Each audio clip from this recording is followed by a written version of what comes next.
Good afternoon, good evening. Hi, every cub. Maybe my choice of music probably wasn't good today. I feel like on a study stream I should probably put a little bit something more upbeat. But I picked this because I'm like, oh, I love having this music, but I'm like, maybe this is better for Pomodoro. Let's see, can we find light-hearted? Okay, what is this music? Hold on, we're doing... Oh, okay. Okay, better. Not as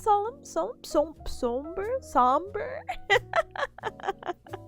Alright, like I said, good morning, good afternoon, good evening, cuz welcome. Today we are doing our study stream, which is... It's been a while since we've done a study with me stream, to be completely honest. A lot of the Pomodoro streams have been kind of adding up to this moment of all like the notes that I've been taking.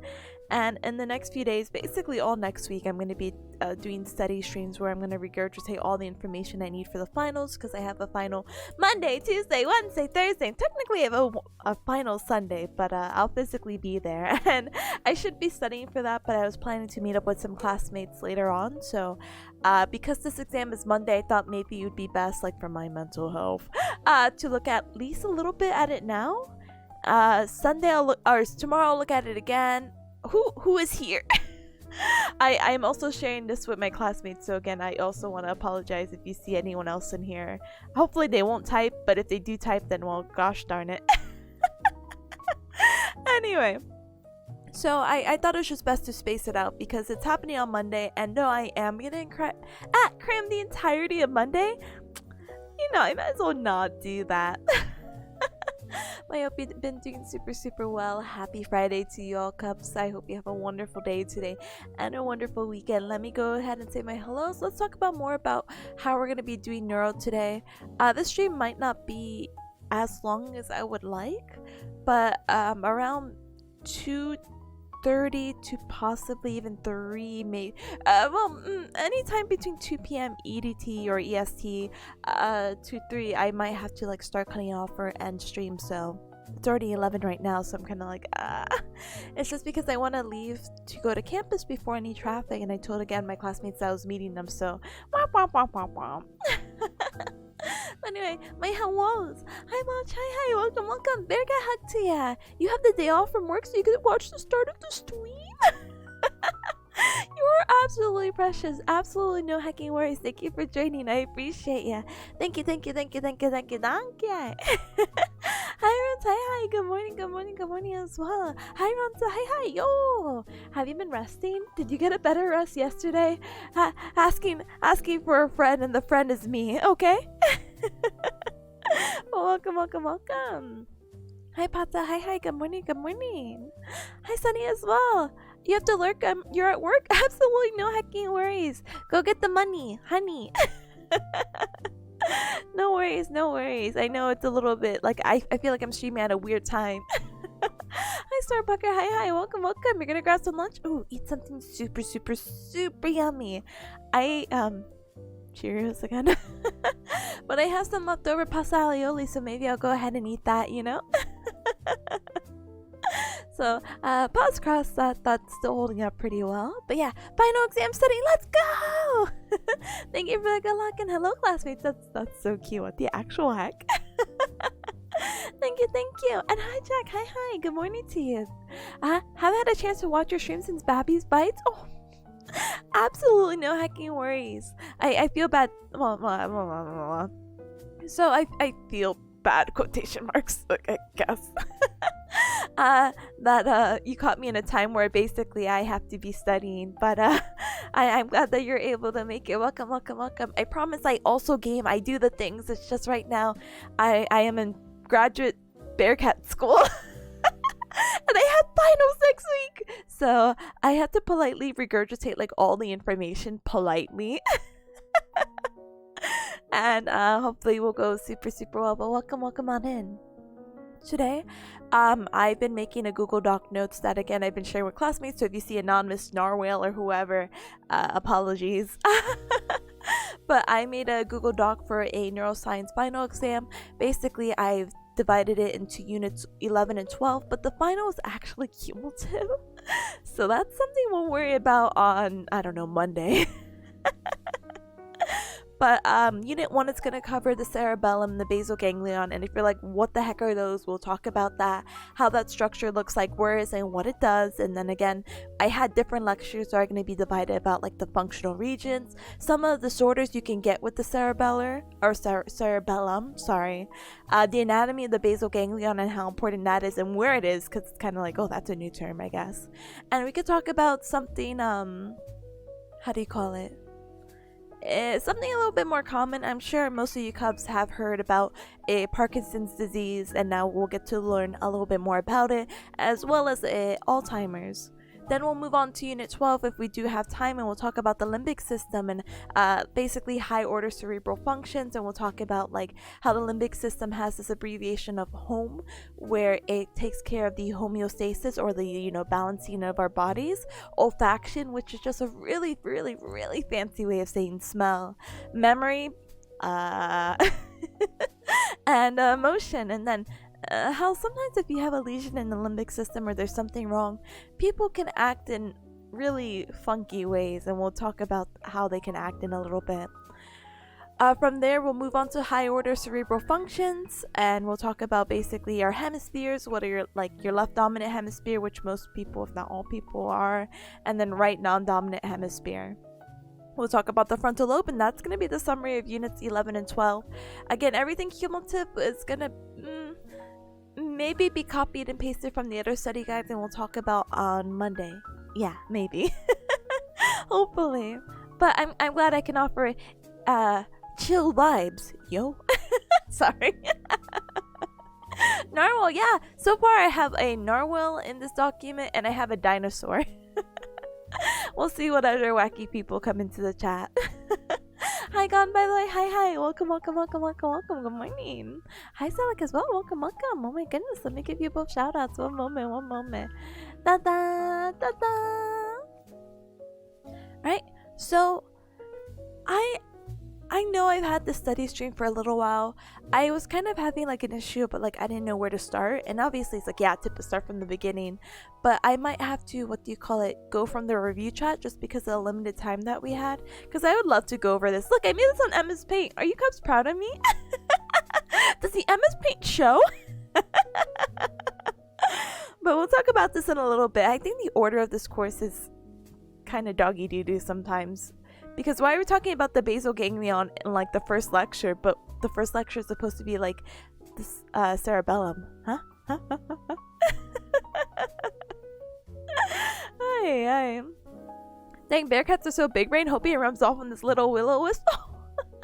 Absolutely no hacking problems. I will give you all the knowledge. I will politely rub your brain, a little brain massage. Get those wrinkles in there. It's really clean. Thank you. Kind of. What happens is that they're showing a document, but they never gave us like the PDF or the actual image of it, so I had to remake it. Because yeah, thank you. My self-esteem is rising as we speak. Yeah, I think it might be best to go to the review. No, MS Paint is pretty amazing. Can recommend. These are kind of the more boring ways. Oh, I'm so sorry, cuz we're not gonna have as much imaging with this. Dies. Hold on one moment.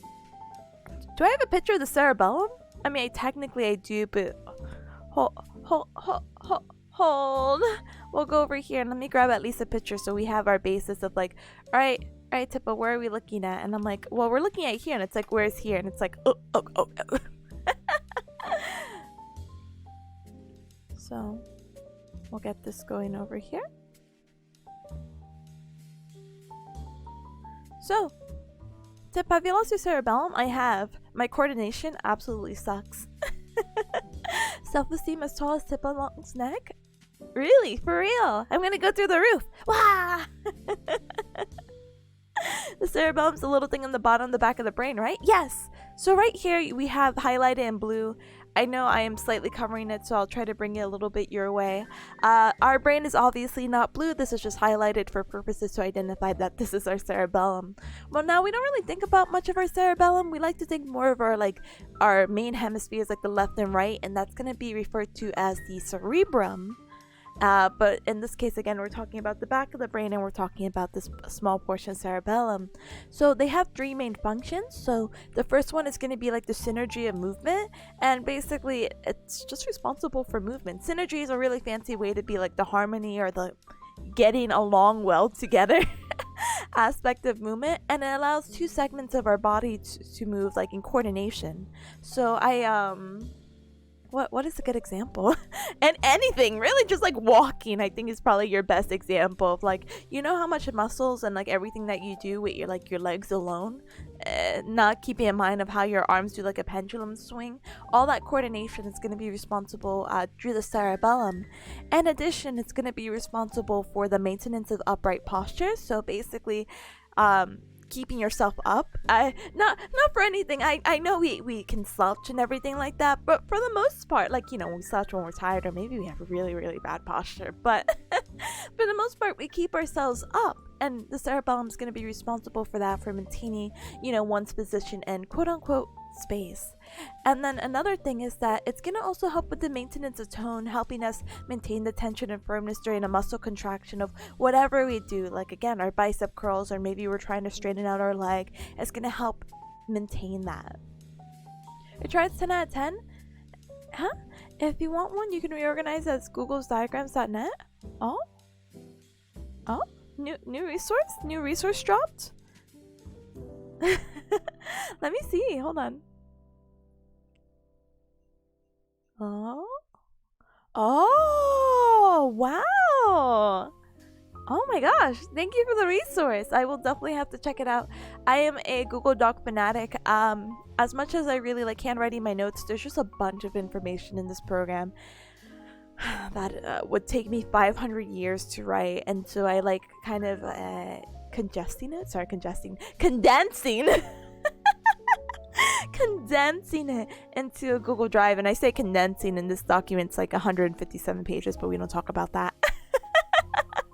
But if I ever get super desperate, I will save the Google Doc and I will use my tablet, and I would go ahead and write notes from there. So super helpful. Again, big advocate for Google Docs, so thank you for the resource of making even more prettier like diagrams, you know. Alright, so this is just how the review went. Basically, it was just me rewriting or copying and pasting some of the notes I took from the top to just kind of coordinate to have like a written version of it. Because yes, I can copy and screenshots the pages all I want from the review, but I can't control F an image, you know what I mean? So sorry about the repeat. And so one of the questions that they ask, oh, you can't see it. Okay, one of the questions that they ask is, so the cerebellum, that little part in the back of our brain, is it going to receive information, or you know, it's going to receive inputs or send information? So is it an inputter or is it an outputter? And it turns out that the cerebellum is actually both. Cerebellum is actually super cool because it does both. So for input, it's going to receive information from the brain and spinal cord. So we know that as our central nervous system, and anything that is in our brain and spinal cord is going to be our peripheral nervous system. And what's going to happen is that the output version of the cerebellum is that it's going to exert influence by sending info back to the motor system of the cortex in our brain and the brain stem. The cerebellum is actually known as the error detector movement corrector, which sounds like a really cool name. I think the biggest example we could use with this is, hey, let's say you're moving things, you're helping a friend move, or you're just helping, I don't know, a loved one, or someone says, hey, can you move this for me? And you're like, oh gosh, you're asking for my help. This box is probably like really heavy. So you go up, you're squatting, you're like, okay, I think I know proper body mechanics, and you're like squatting down to like go ahead and grab this box because you're like, oh, it's gonna be so heavy, and then you start picking it up and it's light. It's light, so you're completely thrown off because you're like, whoa, I thought this was going to be a heavy box. So what the cerebellum does in this case is that it's going to help detect that and be like, hey, box light, box light, box light. And it's like, oh, okay, so if you start to stumble, it's going to help fix that, and so you don't fall. So that is how the cerebellum can be used in a, I guess, IRL example. Again, it helps with it. And the modulation of movement helps coordinate it. Signals from the primary motor cortex comes out and it promotes movement. And we talked about the primary motor cortex maybe earlier this year, so I apologize. But it's basically this area on your brain towards the frontal lobe, if not in the frontal lobe, that is just responsible for all the movement basically. And we'll talk about that maybe more later on Monday when we reintroduce or talk about pathways again. Takata, hi, welcome. Good morning. Ohayo. Oh yeah, what? Ohayo. Go. Huh? Katumo, thank you so very much for the follow. Welcome to the Cup Club. Welcome. Thank you. Huh? Jack says, is that the same thing when you... Wait, is that the same thing when you think there's a step but there's just air? Yeah, basically. It's just like, hey, I thought this was something, whoa. And then you modulate the movement. You're like, okay, there actually is nothing there. I have to address this because if I don't address this, I'm going to fall. And I mean, sometimes you do still fall. Accidents do happen, but again, remember we talked about the synergy of motion, and then we talked about it being the air corrector. So those two aspects combined will help you through that motion and hopefully not get into an accident, you know? Hi. Oh, I like your Wago emo. Cute. So the cerebellum isn't just this, what do you call it, blue thing, which again, it's not really blue in the brain. If we had to look at it in this perspective, now we're looking at it through the back. So we're gonna have 3 different areas. Well, technically 4, but so here's the layout of the land. So here we go. We're gonna have our lateral hemispheres, which are gonna be right here laterally, because remember what's the opposite of lateral? Medial. We know medial is gonna be in the middle. The lateral hemispheres are gonna be responsible for motor planning for the extremities, and what that means is just basically helping us move our arms and legs. But it's like the planning of it, like, oh, I'm thinking of moving. The intermediate part, which is a little bit more in but not too medial, that's going to be responsible for distal limb coordination. So yes, we got the plan to, hey, let's move, but how we're going to coordinate through this movement basically, and that is what is the intermediate part. And then in the more medial part, it's going to be something called the vermis. And we could also talk about the floccular nodular lobe in that area. And this area is going to be responsible for the trunk and kind of keeping, again, that upright posture. And it's going to help along with the balance and vestibular reflexes for us. So TLDR basically is that your more medial parts are going to be responsible for your trunk, which makes sense. Even in your own body, if you look at it, or I mean, I guess you don't have to, but you know, your body or your trunk is more medial or more middle, and your extremities, like your arms and legs, are going to be more lateral or more outwards, minus, I guess, your legs if you're standing straight, but whatever, just please. Let's think in more anatomical position, and we'll just like cut off your legs and we'll just look up, torso up basically. And you know, anatomical position, they have like a slight like abduction away. let me grab a photo. Anatomical position. Let me get one that won't get me in trouble. We'll use this muscly one. This is anatomical position. Ignore that there's this really intimidating like muscle person staring at you. I don't know why it looks like Well, anatomical position is normally like this, basically, with the palms up, and this is how we'll reference like any directions and whatnot. So again, let's say we don't count your legs and we're counting your torso up. Again, your torso and your trunk are more medial. Your arms, which are counted as your extremities, are more lateral. And so the medial portion, or the vermis, which again is more medial on the cerebellum, is going to be responsible for your trunk, while the intermediate hemisphere and the lateral hemispheres are going to be more for your extremities. Lateral again for the coordination, and then the intermediate more for coordination, and then your lateral being for motor planning. So how does all this happen? Yeah, that's cool that it does that, but like, huh? So, one moment. So, what happens is that for the cerebellum, we have these motor pathways, which we'll talk about more on Monday when we talk more about cumulative stuff. But the reason why the lateral hemisphere is able to do the thing it does is because of the lateral cortical spinal tract, which is going to be responsible for movement of the extremities. So it's basically hand in hand.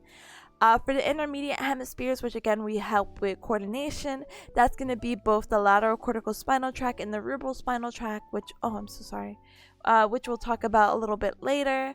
And then the vermis has all these other tracks. So basically, if you remember, lateral cortical spinal for both of these, intermediate cerebral, everything else is going to basically be the vermis and floccular node, and we'll talk about these tracks a little bit later. But that's going to help with, again, our upright posture, our trunk, our something else I feel like I'm missing.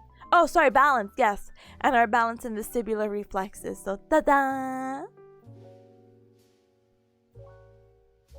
Alright, so the cerebellum, we could talk about the nuclei that it has, and that all the outputs, because we said again the cerebellum can do both. It can do both the inputs and outputs. For the outputs, the cerebellum must go through two things: the deep cerebral nuclei and the vestibular nuclei. All these outputs must go through one of these. So let's talk about the deep cerebellar nuclei. So there's actually this really wacky mnemonic called "Don't Eat Greasy Food." And it's like, okay. I wonder if I have a picture. No, I don't have one. Let's see if we can grab one from Google really quick. One moment.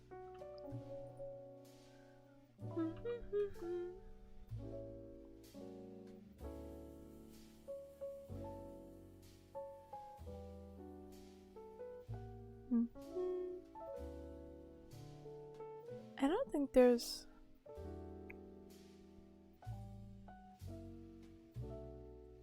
I guess this would be okay. One moment. So here's like a cross-sectional cut of our cerebellum. And so these are like the different areas of the nuclei where the output has to go through. Let's talk about it and then we'll refer back to the image. But now that we have at least like an appreciation. Sorry, my professor does like, oh, you should appreciate this, and that's like her hint to be like, you have to know this. But at least we appreciated like the image. So now that we have an image in mind, let's go back to this wacky mnemonic, okay? So for the deep cerebellar nuclei and the outputs and all that kind of jazz, there's this mnemonic of "don't eat greasy food." So the don't, or the D, is going to stand for the dentate, and the dentate is going to be the area that's going to be responsible for the input from the lateral regions. Then we have the emboliform and the globus, which are both going to be responsible from the getting the input from the intermediate regions. And we have the vestigial, which is going to be responsible for the medial regions, or anything coming from the vermis. And what did we say about the vermis again? If the vermis is more medial, again, do you think it's more for the upper extremities or more for the trunk? If you thought to yourself trunk, then you're correct. Yay! So basically, lateral to medial, the same pattern kind of stands. Okay, the lateral is going to be dealing more with the extremities, and the more we go in, then we'll start dealing with trunk, basically. So then we could talk about these a little bit more together. So the dentate ligament, again, input from the lateral region. The dentate is going to be considered your largest nucleus, and it's going to be most lateral. It's going to activate just before the voluntary movements and work into our extremities. The emboliform and the globus, together these two are actually going to work together in creating this thing called the interpost nuclei. And this is going to work with movements that are active during and in relationship to movement. Sorry, maybe that was worded really weirdly. Maybe I have to rewrite that. But basically, they also just work on our limbs. So again, we're not quite medial yet. We're still in the lateral aspect. So a lot of this, again, is going to be our extremities. But keep in mind the E and the G, the emboliform and the globus, is going to form this intermediate region, both doing the same thing of having the input from the, oh my gosh, what was it? The intermediate area? Yeah, the intermediate regions right here. And then again, our last one is going to be the fastigial, which again is going to be having the input from the medial regions. And this is going to be working together with the vestibular nuclei, which is the other nuclei that we were talking about that receives the output. And they tend to influence the vermis and the floccular nodular lobes, blah, blah, blah, blah, blah. So they can exert their influence on the trunk, which makes sense. Good luck with your studies. You'll be lurking. Oh yeah, no problem, no problem. Thank you for joining. I appreciate you. And good morning, good morning. Ruin says listening to Tip makes my brain feel like it's brain. Don't brain too hard. I hope you don't get like a headache or something. So from that, let's talk about the vestibular nuclei. So if you're kind of familiar with the roots and vestibular system as a whole, and we talked about kind of the vestibular cochlear before as a cranial nerve, you know vestibular would kind of just work with balance basically. And so the vestibular nuclei in this case is going to only be receiving input from the inferior vermis and floccular. Again, our vermis is going to be dealing with the trunk, and in some ways there is some overlap and it does act like the deep cerebral nuclei, but it's not. Apparently I wrote something about it being like in the brainstem. I'm not sure what that's about, to be honest. But again, a mnemonic of how we can know what area that the vestibular nuclei helps is VV, vestibular vermis, vestibular vermis. And again, we know our vermis is dealing with our trunk, and because it's relating with vestibular, we know it's going to be with balance. So we need to talk about the input of the cerebellum and how does the cerebellum receive info. So we talked about all the outputs, and again we talked about the outputs all going through again the deep cerebellar nuclei with the mnemonic don't eat greasy food, and we just talked about the vestibular nuclei, the VV. Okay, we talked about all the outputs in the nuclei with that. Now how do we get the input? How does all the information get sent into this beautiful cerebellum? So what's going to happen is that you have something really interesting. You have these two things that serve as inputs, and there's going to be two fibers. There's going to be a mossy fiber and there's going to be climbing fibers. These are all legitimate real names. But both fibers are going to act as excitatory, so it's going to get that information going. It's going to be an excitatory input into the cerebral cortex. And we have something called the Purkinje fibers, that's gonna serve as an inhibitory input because these are so exciting. We need something to be like, whoa, calm down there, son. These are gonna help inhibit this. So basically understand that if there's less inhibition from the Purkinje cells, we're gonna have more excitations from the deep cerebellum and the vestibular nuclei that are gonna be receiving the inputs from these mossy fibers, climbing fibers, and then go out and have these outputs through again these two other things, the deep cerebellar and the vestibular nuclei. So this is just a slide from the review, basically about the mossy fibers. And the mossy fibers in this picture are the red ones right here. Sorry, my mouse. And then we have the climbing fibers, which are in green, which I know that kind of sounds a little bit like bogus. Kind of like, other than the namings being weird, it's like, shouldn't the mossy one be green? Apparently the pronunciation for mossy in this case might be mosey, but we don't know. Nor do we really care that much, I guess. But it's fine. So yeah, both again are excitatory fibers. I don't know if this is really important, but I'll just say this just to say it. The mossy fibers are going to bifurcate, so they're going to split off and they're going to synapse with the Purkinje fibers, which again, Purkinje fibers are going to help inhibit, and then the climbing fibers are going to weave around.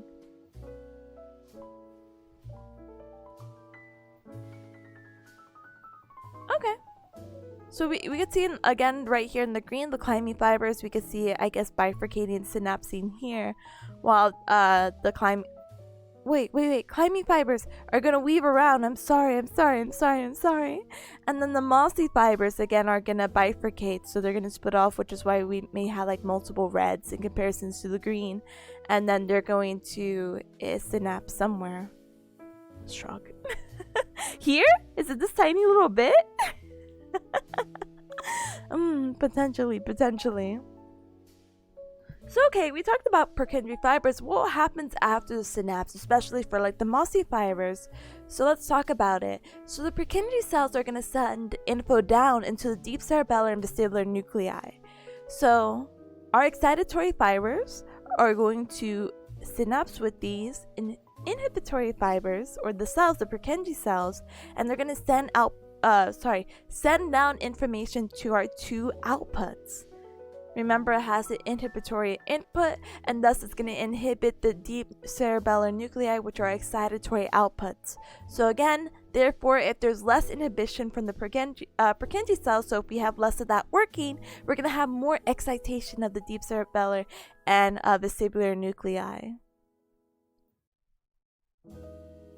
So the reason why we're all talking about this is because it's like, okay, if that's how our brain works, then we have a better understanding of, hey, if we have a lesion somewhere, something's messing up, how's that going to affect our motion or movement. So yeah, actually this kind of sums it up. So what does that mean clinically? Like, that was a bunch of words, Tippa, okay, but what does it mean?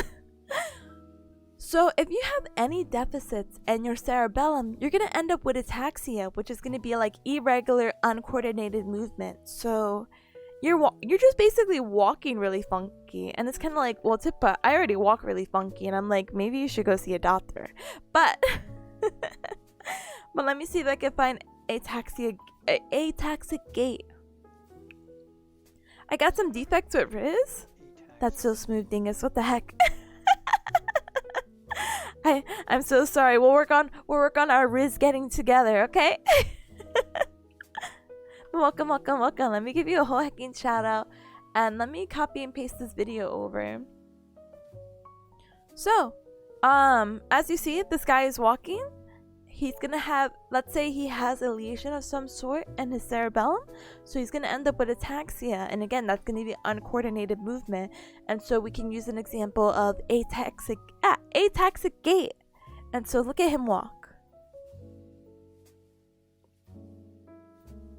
As you see, it's kind of a struggle. You see the swaying of the body, and there's very poor balance. He has like a really wide base of support, and it's just like, or a slightly wider base of support than like walking. Ta-da! Alright. Thank you, absolutely no worries. Making ADHD sexy. Please, dingus, please, I'm undiagnosed. Rin says, I know that's often tied to the inner ear, but can issues with the functions of the cerebellum cause vertigo? I don't want to directly say yes because I haven't seen it, but because of what we've learned, I can potentially say yes.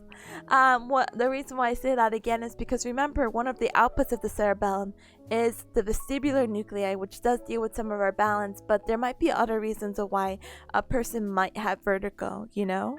It might even be dealing with something more along with their cranial nerve of the vestibular cochlear.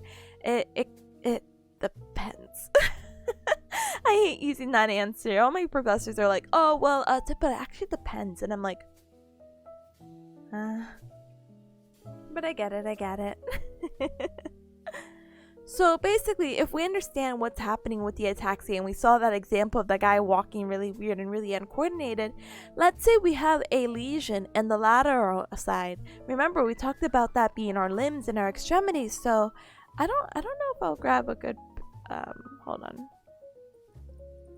Can we look at limb ataxia?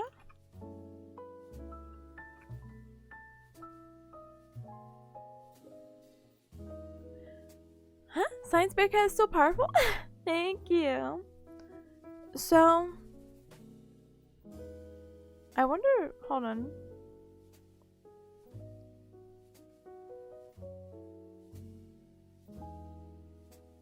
Okay.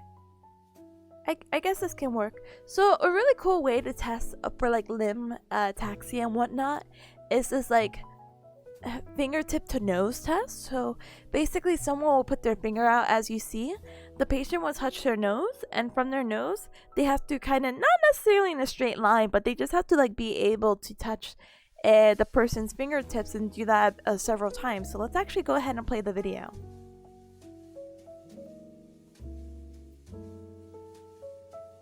So we see the normal, she's able to do it, and now the abnormal is going.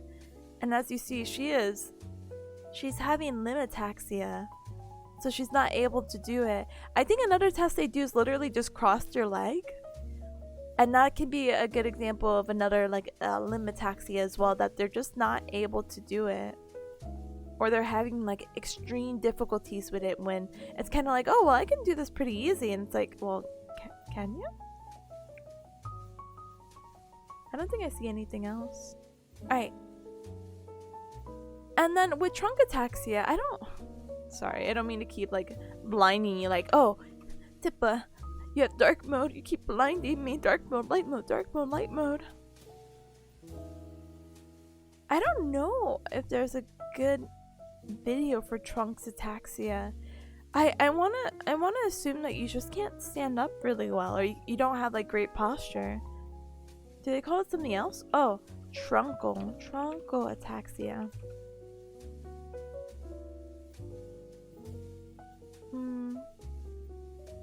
No, I don't see anything. There's a video that says that there's 4 types of ataxia.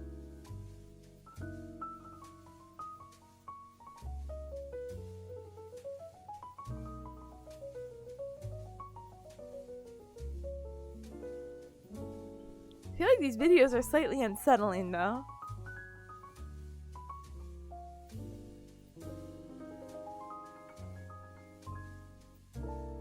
Okay. This is a good one. So one of the examples that they use in addition to the truncal ataxia, if you did have like a lesion in the more medial vermis, is the idea that this is so hard to show. I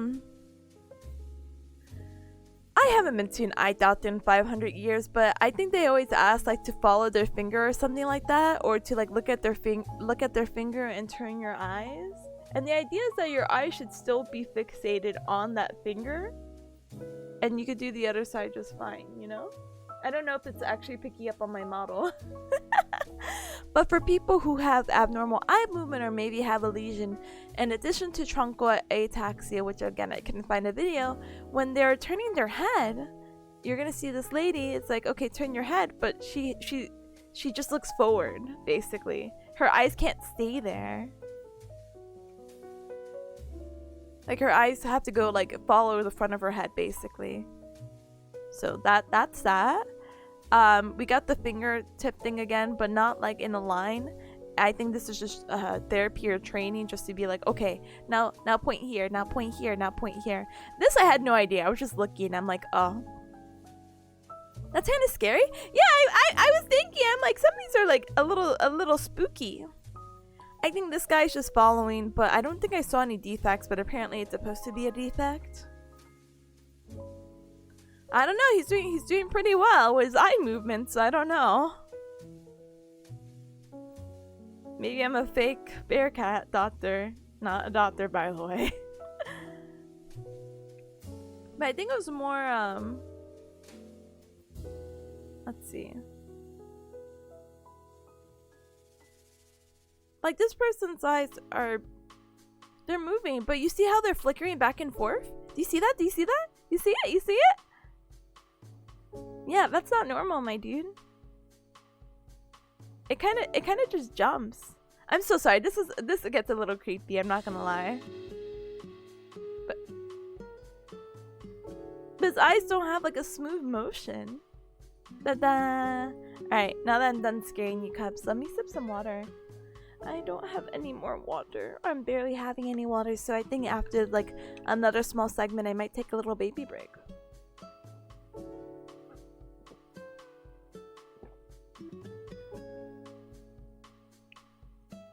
Okay. And so with these location of lesions, basically we find that the ataxia tends to be ipsilateral to the lesion of the cerebellum. And it's kind of like, why?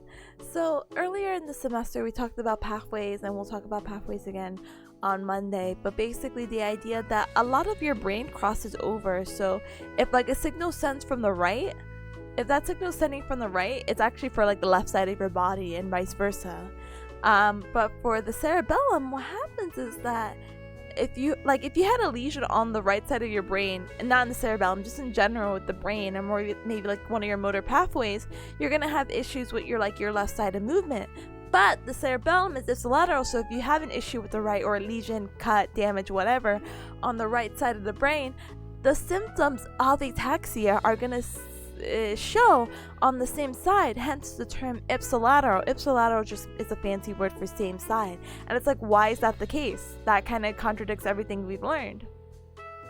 The cerebellum does this fancy thing that it double crosses basically, and because it double crosses, it basically ends up in the same place where it was. So yes, it will go right, like let's say the lesion's right, that information will go to the left, but because it double crosses, it's like, okay, but from the left I go back to the right, and that's why the symptoms are going to show from there. Okay, here's our vermis again, and here's kind of just color coded. I promise this is not my handwriting, this is just from the PowerPoint presentation, where again we have our vermis in the middle, we have our intermediate part, which again is going to be dealing with that coordination, and then our lateral part, which is going to be dealing with that motor planning. And all of this is for our limbs, while again the orange is going to be for our trunk, okay?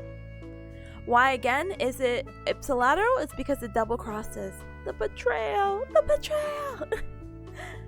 So what happens with the, the medial lesions of the vermis? Again, the medial lesion of the vermis being responsible for our trunk. What's going to happen? What side is going to be involved? Is it the left or right? Well, I know this is a strange concept, I guess, but we don't really have a left or right side of our trunk. Like we do technically if we like split ourselves down the middle, but the trunk kind of comes in one unit. So you're going to have bilateral issues. So you're going to have issues on both the left and right side of the trunk. So we can talk more about the inputs expanded for the cerebellum, and just know that from all the sensory modalities of the cortex, all these different inputs are going to go into the cerebellum. So inputs from our visual system of what we see, our vestibular, our balance, our auditory, our hearing, and our somatosensory, our sense of touch. All that information is going to go to that part of the brain and be like, okay, what do I do with it? Keep in mind there are going to be two major pathways. We have this thing called the pontocerebellar, which is going to be a pathway from the pons, which is a part of the brain stem. It's like the pregnancy horse looking thing. I feel like I have to get a picture. I feel like I can't just say that and be like, oh, what? Pons, brain. Bum, bum, bum, bum, bum, bum, bum, bum.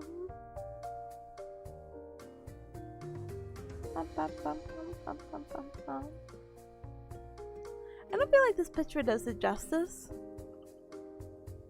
But this is our pons right here, and this is a part of our brainstem, and then it goes towards the spinal cord.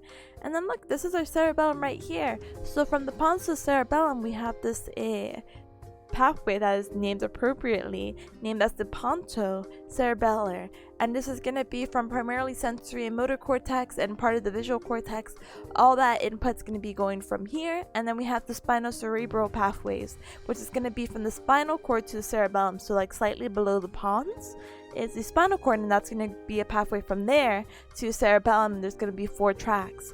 From those 4 tracks, God help us all, as you see, I stopped paying attention and I never went back because I'm like, oh, I have to listen to the recording at 35. Heck. But what's going to happen from here is that the cerebellum is again, those 4 pathways of the spinocerebral tracts, it's going to be the dorsal spinocerebral tract, the cuneo-cerebral tract, the ventral spinocerebellar tract, and the rostral spinocerebellar tract. So the dorsal spinocerebellar tract is going to be the unconscious proprioception of the lower extremities. So it's the idea that, hey, you don't always need to be like super conscious of where your body parts are. You're not always like, where are my legs and where are my arms? Maybe you are now, but like, it is the unconscious idea that, hey, you kind of indirectly already know where your arms and legs are going to be at all times. Like, my legs are on the floor, my hands are on the armrest. Sorry, my hands are on my computer desk. My elbows are on this armrest, you know, stuff like that. And so if we have one for lower extremities, we're going to have the same thing for upper extremities with the cuneo-cerebellar tract. And both of these tracts above, the dorsal and the cuneo-cerebellar tract, are going to receive ipsilateral input, so there's no crossing. No crossing. But for the ventral and dorsal spinocerebellar tracts, there is going to be crossing, and it's just going to deal both with the activities and interneurons of the lower extremity portions of the spinal cord.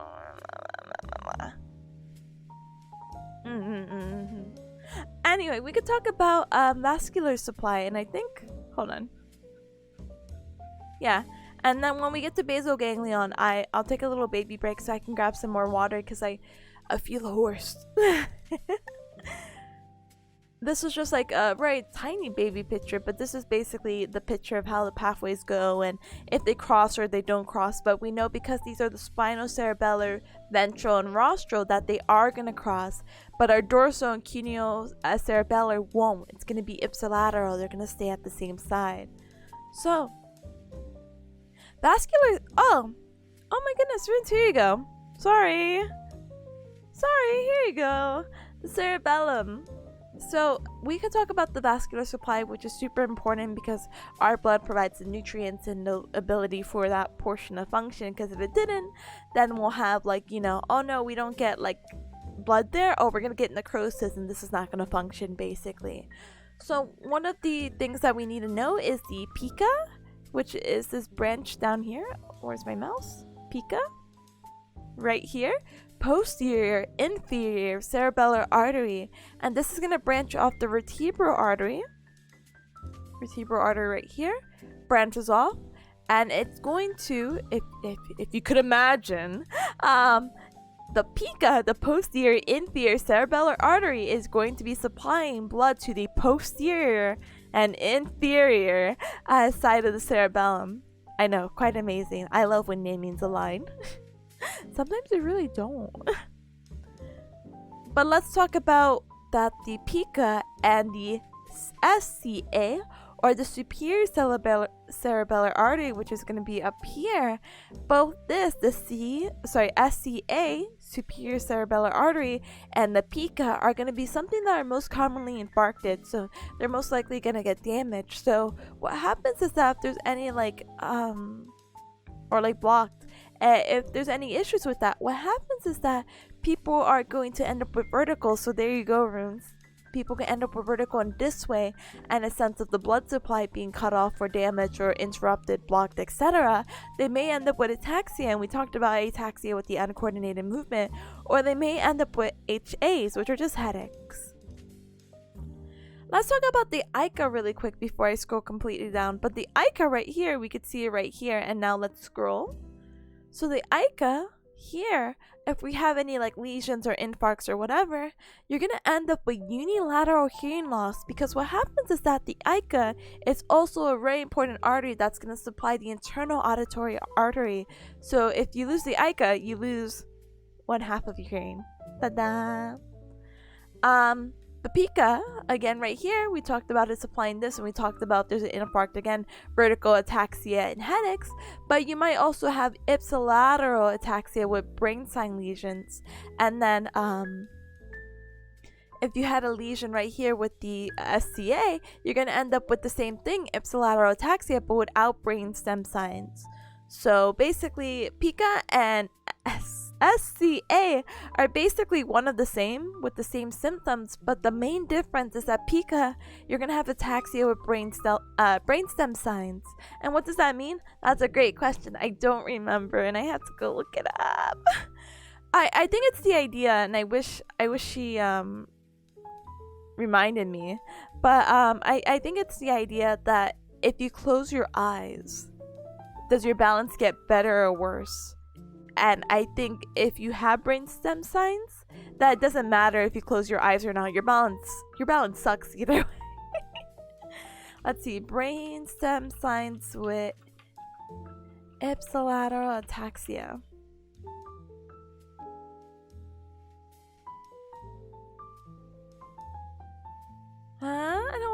I don't want to read a whole article. Okay. Oh, I put side instead of signs. Let's see. Signs ataxia.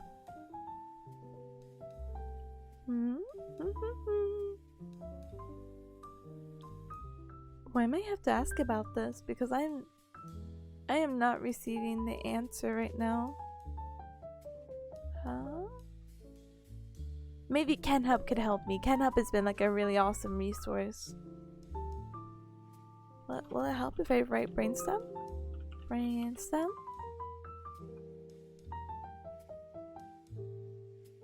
I think maybe this is just something I have to, like, listen to the video. See what brainstem signs are. Which one? Alright, and that's my little note to me. I'm sure if I scroll, I'll see that. Here's the vascular supply, but in bigger image. So again, our superior cerebellar artery right up here, our ICA, which is going to be here, and then our PICA, which again is also branching off that vertebral artery, and that's going to be down here. Hi Seiji, hi, welcome. Good morning. Hi, Lo. I give you one stare back.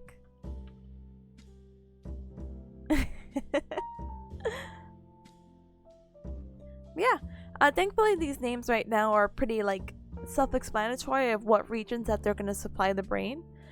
Superior on top, anterior inferior in the front and then bottom, and then posterior inferior in the back and inferior. Da-da! And then we could talk about the different territories of where it goes if we do it, like, a little bit more color-coded.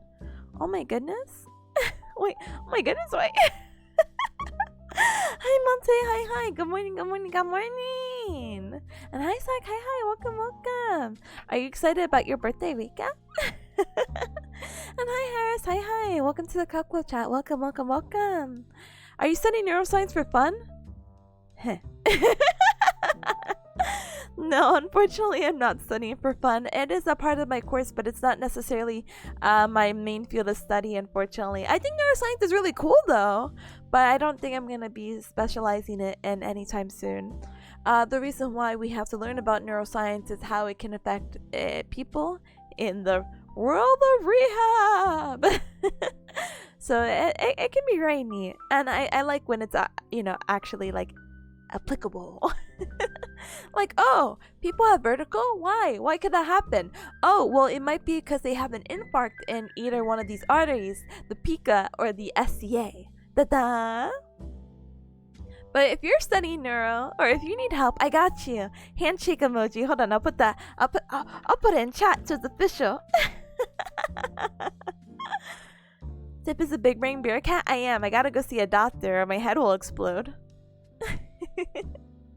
Harry says, oh, okay. Can I download some of your intelligence? Bro, there's nothing here. I only dedicate 8+ hours. Maybe, I don't know. No, let me be more nicer.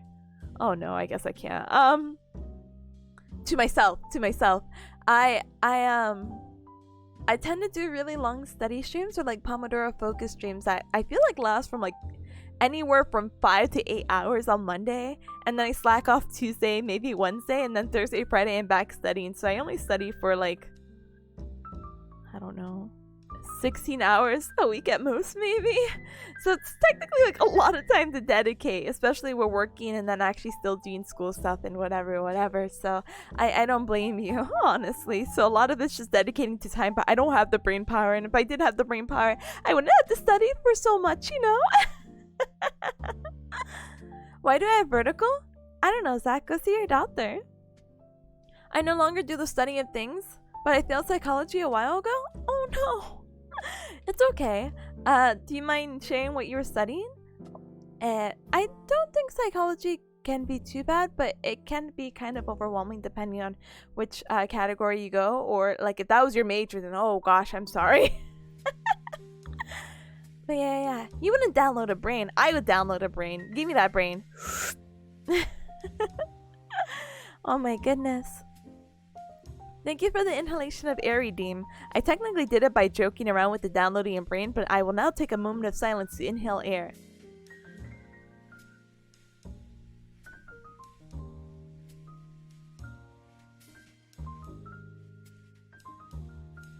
Now that moment of silence is over, I will now continue talking.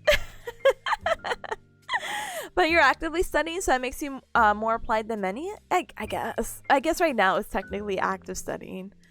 And I could take little notes on the side and research and make examples. But I think it's really fun to share like notes and study like this because, again, if I could teach others this, then I could teach myself, and the memories and all that stays with me, and I'll pass my final exam on Monday. Yay! I hope. Back from food. Welcome back, Starbucker. Welcome. Doctor in this economy? I know, bro. I don't even have healthcare, so it's okay. I understand, Zach. I don't even have healthcare. When I was having problems with the dysphagia, or a few, what do you call it,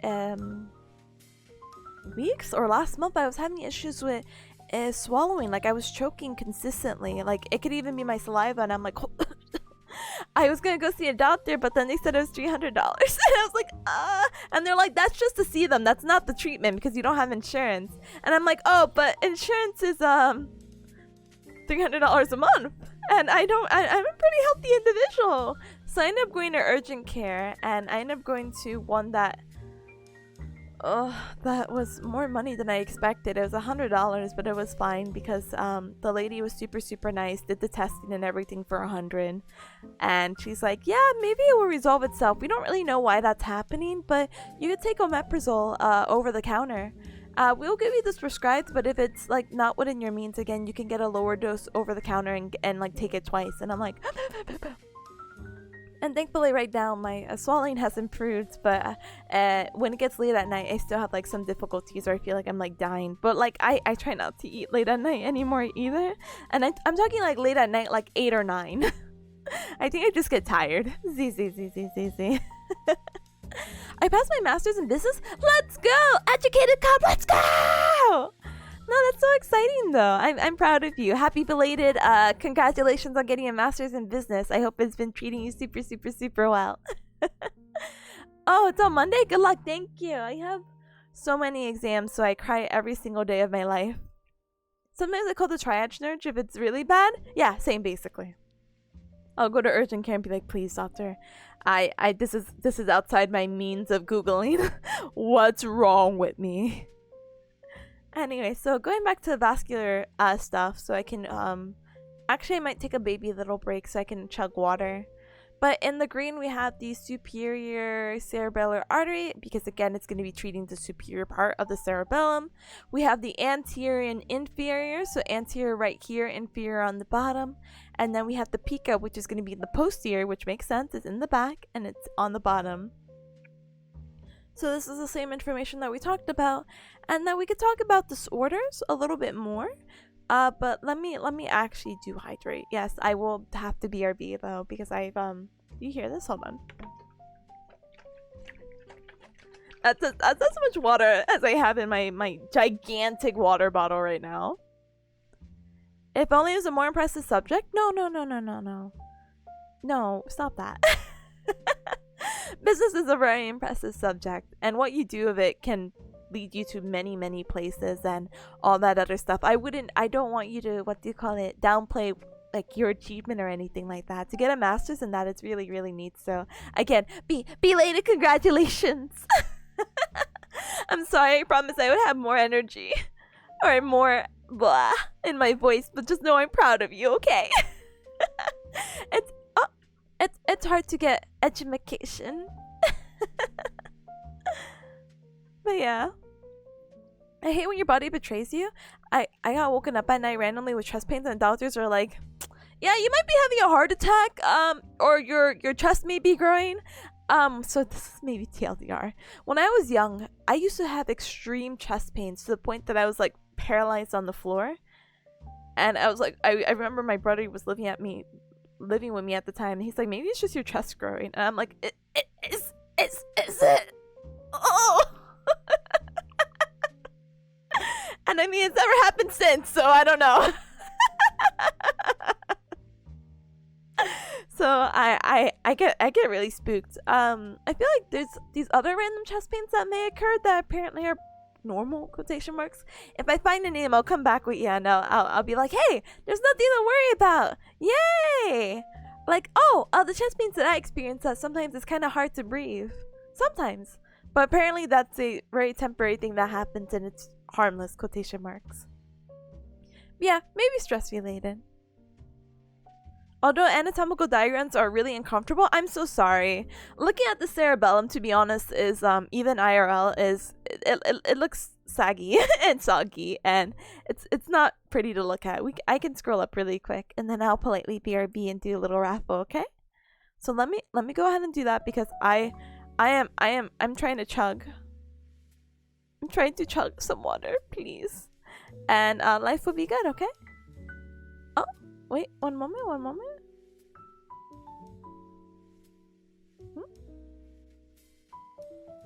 Sorry to spook you, Cubs.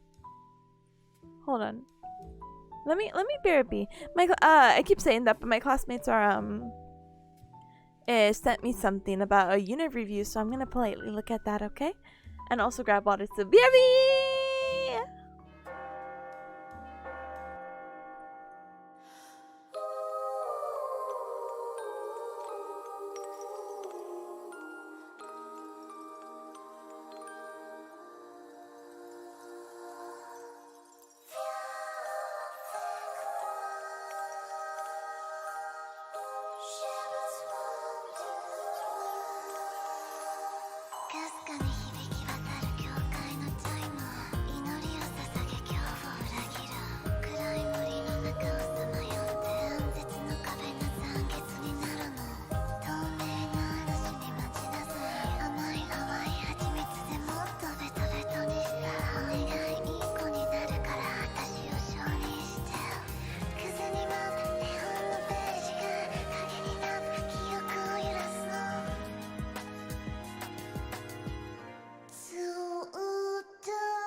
you. Thank you, thank you, thank you, thank you, thank you, thank you.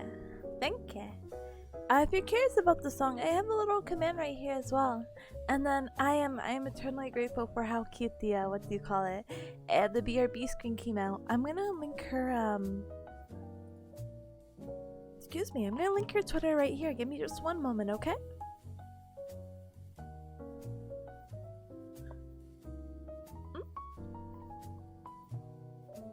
Oh my goodness, where the heck is she? Kisa V. She's a super talented artist. Kisa made me that really cute BRB, and I'm eternally grateful. One day I'm gonna put lyrics on the bottom. I just have not had the opportunity. So where's the part of this lesson where I learned how to ignore the snail in my ear? I wouldn't do that, or you're gonna get off your feet pretty quick. Mahaiwi, hi, welcome. Yeah, that's the BRB. Sorry, going back to songs, song commands. You can see the BRB song, and it's gonna be the Yuri Kuma opening. It's an anime about bear girls. That came out a few years ago, and I think the opening is just so like nice. And I feel like the creator had probably sung some other like anime openings, so it might be familiar, you know? Lyrics? Is this a song about optic nerves? Orfish, what? Hi, Orfish. So, hi, welcome. Good morning. Oh?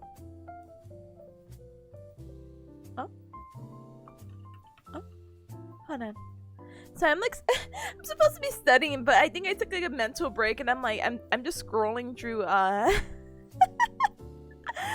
scrolling through Twitter, and my toxic trait comes. my toxic trait is that I look at this post, and this post is from Morio64, where it's just like, yeah, you could get 1-year membership for $10 at Sam's Club because it's their like 40th birthday, and now you just basically pay $10 to join for the year. And I'm just like, my toxic trait is thinking that I need a Costco or Sam's Club membership. I am one bearcat who shops maybe 1 to 1.5 times a month for groceries. Oh no. I'm just so curious though. I feel like people have hyped up what do you call it? Being like a Sam's Club member or like a Costco member. And I'd love to be a Costco member if there was a Costco member closer. And I guess there is a Sam's Club like 20 minutes. But do I really want to drive 20 minutes? You don't shop every week? I am one person. Cool man. I don't shop every week. You get lost in sauce? Yeah, that's me right now. I'm getting lost in the sauce, and now I'm pretending that if I buy this Sam's Club membership, will it be worth it? Go! Hey, welcome to the Cook Club. Welcome. Thank you so very much for following. Welcome.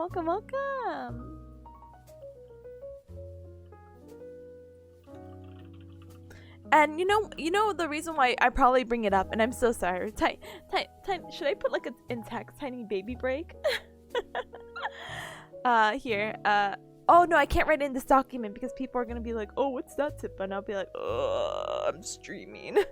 I don't even know if my classmates know if I stream. I think some do. Some see that I'm streaming, and some don't know how to click it because they don't know how to use Discord. So thank goodness. Break tangent. Yay! Excuse me. Oh my gosh.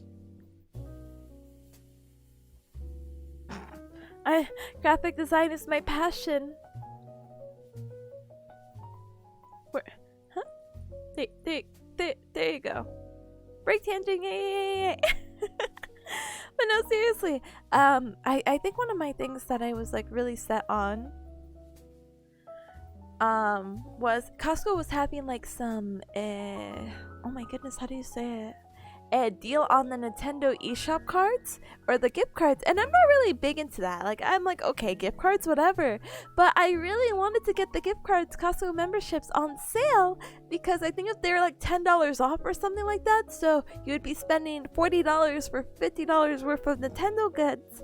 And if you buy 2 of those, then you would have enough money to get the vouchers that the Nintendo Switch is offering, and then I could afford Breath of the Wild, Legend of Zelda Tears of the Kingdom, and then buy some other second Switch game that I still am completely unsure what game to play. Still unsure what would be my second game from the vouchers, but if you guys are also like unfamiliar what the heck I'm talking about. So Nintendo, and I don't know how long they're gonna offer this. Excuse me. I feel like it's a permanent thing, but Nintendo's offering these Switch game vouchers, or basically for $100. I know, right? For $100 or $999.98, they basically allow you for like a certain pool of games. You can get basically 2 games within that price, so you might be saving some money. And you could use the voucher for Tears of the Kingdom. And Tears of the Kingdom, by the way, is a $70 game, which I think is absolutely insane for that price. I never thought I would ever pay money for that, but I guess I am. But so instead of spending $70 and your $70 is gone, with the voucher, it's like, well, technically you could just get 2 games. So yeah, okay, now you have Tears of the Kingdom, and now you get a second game. No worries. It doesn't matter if it's on sale. It doesn't matter if you don't have enough. The voucher just covers 2 games. And they have some really good games on the list, but I wouldn't be sure where to like, or what to get. Here, let me see. Sorry. We're in this conversation now. But you see this? Hold on, let me also zoom out, I guess. Will that be more beneficial? Sorry. But yeah, look at this. Legend of Zelda is $69.99? Nice. But gosh darn it, I don't know anything about Bayonetta. I've contemplated Engage, but I never finished what do you call it? 3 Houses. I have Pokemon Scarlet. I have Splatoon. I don't want to play Xenoblade 3 because I've never played 1 or 2. I don't want to play 3 Hopes because I never finished 3. Kirby in the Forgotten Land, maybe, but I don't know if that's worth it. I've been leaning more towards Pokemon Legends of Arceus? I don't know. Because I heard that game got really good reception, but a lot of people are like, oh, it's so cool because it's open world and it's like the Dark Souls of Pokemon. Whatever that means. And then I've already got Mario Party Superstars. I got on sale for Mario Day. My son, hello! Thank you for the posture checking the hydrate. Would you believe I just filled up my water bottle and I don't know where it is? Hold on. Thank you. I'm not gonna breathe while inhaling water.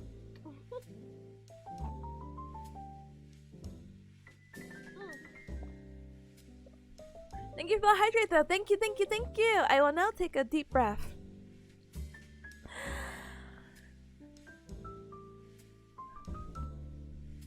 Thank you for the self-care. I appreciate you. Hi, Ichi. Let me give you a hiking shout out. Ichi. And Norfish says, if there were bearcats in Animal Crossing, would they be residents or special characters? Oh, I don't know. I think we could spin a wheel on that. I think I would be okay with either option. I would be pogging out. There's a bearcat resident. I'll be like trading like my entire island and be like, can you get that one? Special character would also be really, really cute too, because then it's just like, I don't know, like idol, you know? Pokemon Arceus is just some kind of like it a lot, the rest don't like it. If you want to just have a chill time and collect Pokemon, it's for you. If not, then no. Oh, okay, maybe not then. Just mutate gills and learn how to breathe water? Oh, I'll start practicing now. Huh? Like I keep getting paid for work nonsense? Don't these people know I'm learning here? Oh, I'm learning how to hack the system. Okay, we're gonna get the Nintendo Switch vouchers. And again, we've decided we're gonna get Tears of the Kingdom because it's a $70 game. But what do we spend our other game voucher on? Hi, Studying the Nintendo store? Very cool. Thank you. I'm trying to see how to spend money. or my voucher, because I was telling the Cubs about my toxic trait, about how Sam's Club has a membership. And I could get a membership. Sam's Club is like a Costco, and a Costco is like a, I don't know how you describe it. I don't know. I feel like people just have like bulk ordering there, and I think it's super super neat. But I barely go grocery shopping, but they had a really good deal on their Nintendo Switch cards for like I think like $40. Like you could get a $50 card, but you pay $40 for it. Excuse me, I pay for two, so then I'm paying $80 for $100 worth of stuff, and then I get the Nintendo Switch vouchers for $900. Oh god, $900! What the heck? $99.98, and then I'm able to get Tears of the Kingdom. My mouse is not trained, but just see Tears of the Kingdom. And now I'm looking through all the other games I could potentially get, but I wouldn't really know. You think it's pronounced like RCS? Oh, maybe RCS. Thank you. Nier Automata? Babby knows how much I pushed that game. It's so good. I already played through Nier. I got a few of the endings, and it was honestly a very solid game. I did like it a lot. I got really confused in one of the endings, which I think was supposed to be like the I was gonna say OTP. Please forgive me.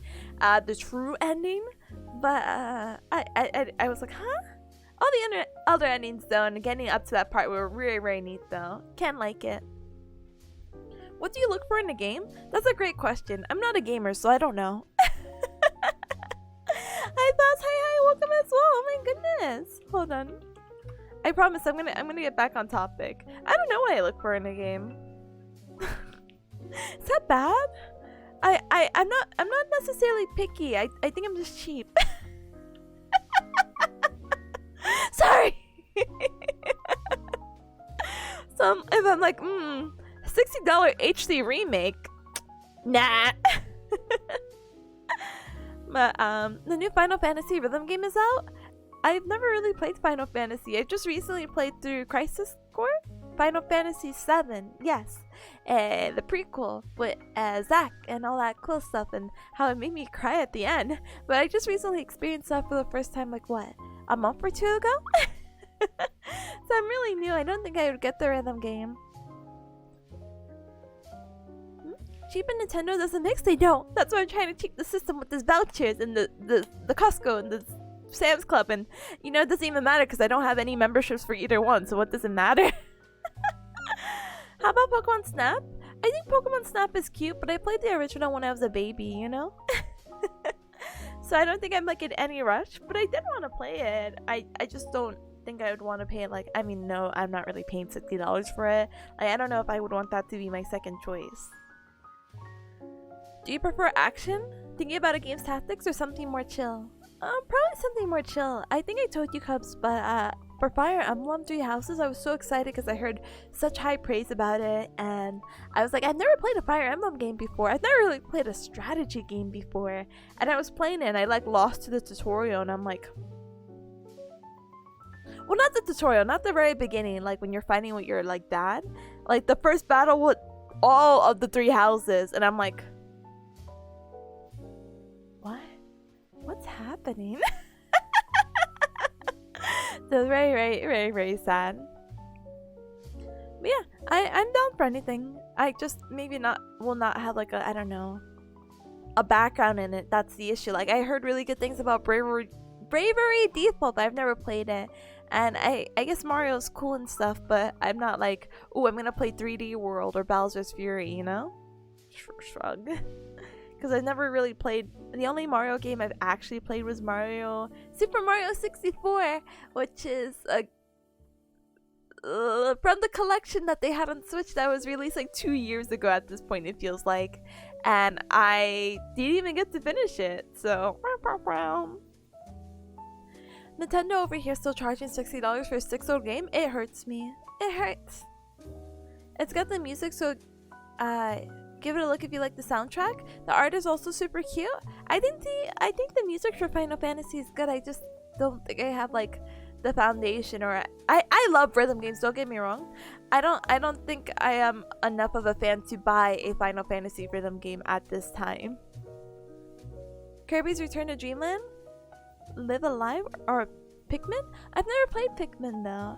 Will I be okay going into 4? See, that's my issue. I'm like, oh. I thought about Paper Mario.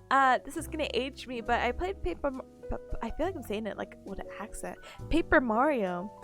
When I was younger, and it was like a rented game from Blockbuster. So part of me is like, oh, the Origami King would be really cool, but I heard people were actually disappointed with the game, so I'm like, oh. Mystery Dungeons, I heard it was really good, but I haven't played a Mystery Dungeon since the first one. Papa Mario! The Pikmin are designed in a way of that having knowledge helps but is not required to play. Let's go. I secretly want to play Tokyo Mirage Sessions. I've been seeing Nue play it, but I've been trying to avoid like looking at her playthrough because I'm like, one day I'm gonna play it. I had a friend who had brought the game, and it looked really pretty. Technically, I guess my first Fire Emblem, but I didn't really actually play it, and it's like a spin-off idol version. I don't know, it's just really pretty to look at, you know? I've been recommended Link's Awakening, but I think there might be bias because they just want me to play Zelda games. 3 houses I have. Super Mario Maker 2 I'm not gonna play. Let's Go, any of these, I don't care. I'm so sorry.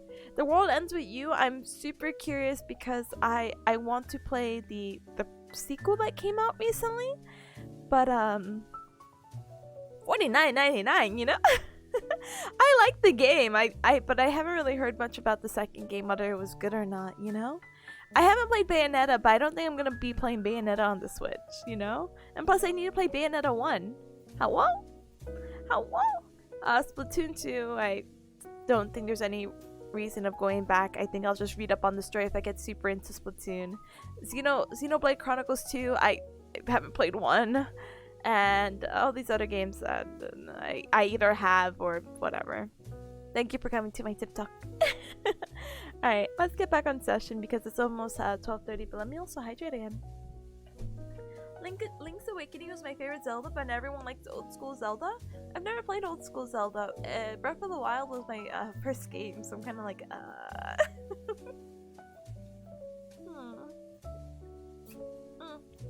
Hold on, let me hydrate, but let me also see what we have.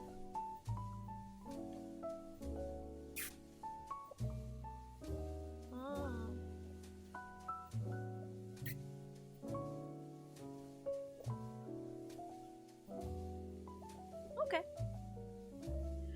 So,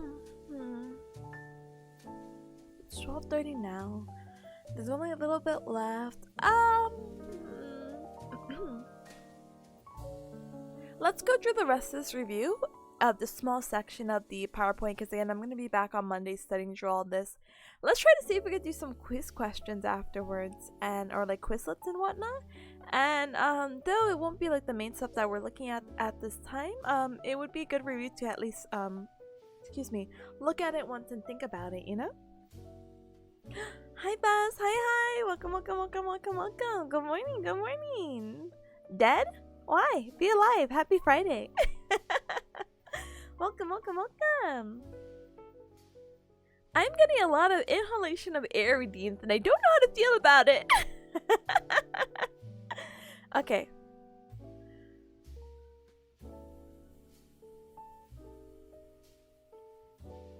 Better? It's the start of my work weekend though? I'm sorry, Baz. Stay strong. Stay Baz strong. Stay Baz Bazuso strong. Hold on. Strong? Oh wait. Muscle? Baz. Look at that. You're gonna be an absolute champ. You see that? You got the brains. You got the brains and the brawn. You're gonna make it through the nursing, and you're gonna be like, hey, you don't want to take this? Pow, and you beat up your patient, like legally, of course. And if they're giving you a hard time, ignore them. Let them die. No, I'm just kidding. Ask another nurse to handle them. So easy. See? You're gonna have a great work weekend, Baz. You're gonna be great.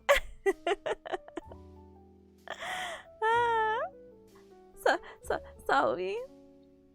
Yeah, we're talking about what are we talking about today? The cerebellum and the basal ganglion and the limbic system and Baz, tell me what brainstem signs are.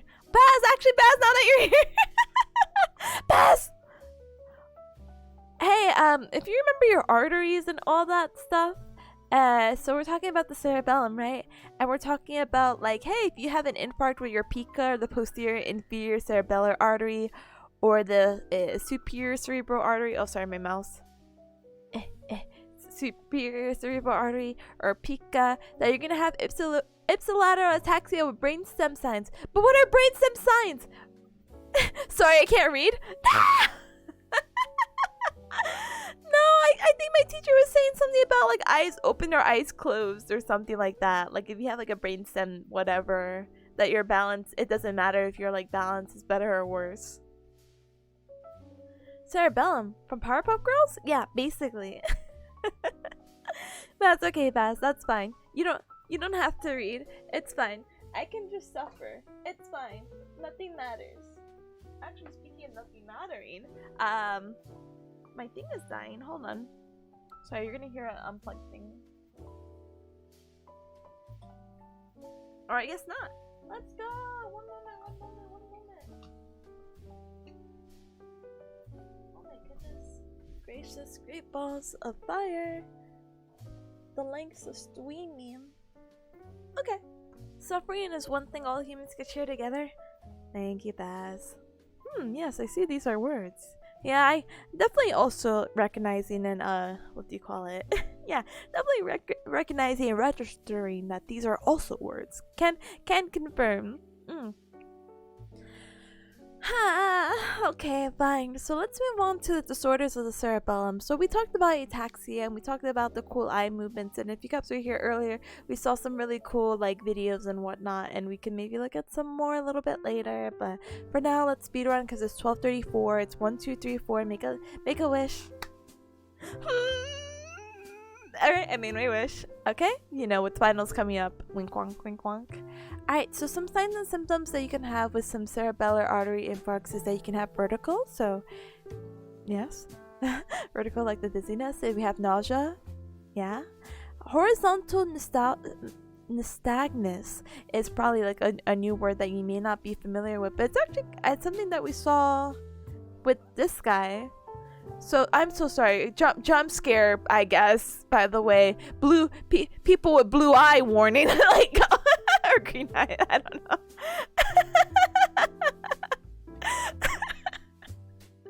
Sorry, that sounds so bad. But what does it mean? People with blue eyes mean.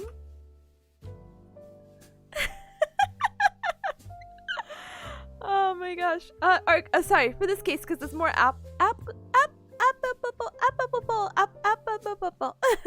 nobody. People with green eyes.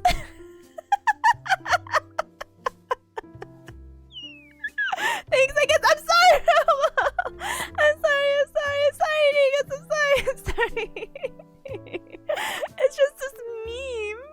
But they have like other variations. Have you guys seen this, or am I going crazy?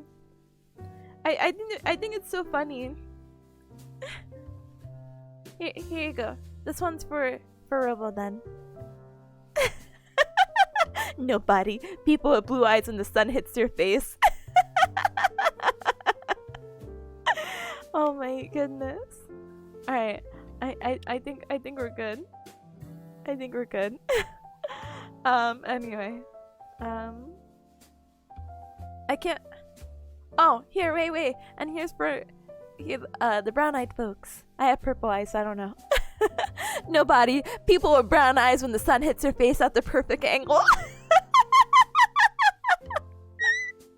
Oh my gosh, it's my favorite. I feel called out. No. Hazel Squad represent. Ha. Represent. I think these are so fun. But basically, the video I'm going to show you is a example of horizontal nystagmus, where there's going to be like rapid, repetitive, uncontrolled movement, or like horizontal, like their eyes go side to side. And I don't know if he does it really well, but his eyes kind of just jerk. Yeah, you saw that for a brief second. But imagine the constant jerking where the eyes go left and right. Let's see if there's a whole dedicated... Oh, the Nintendo store haunting me. Hold on. Da-da-da. Wear cute under the right angle? For real. Alright, this is a video. Hold on, my eyes are so itchy.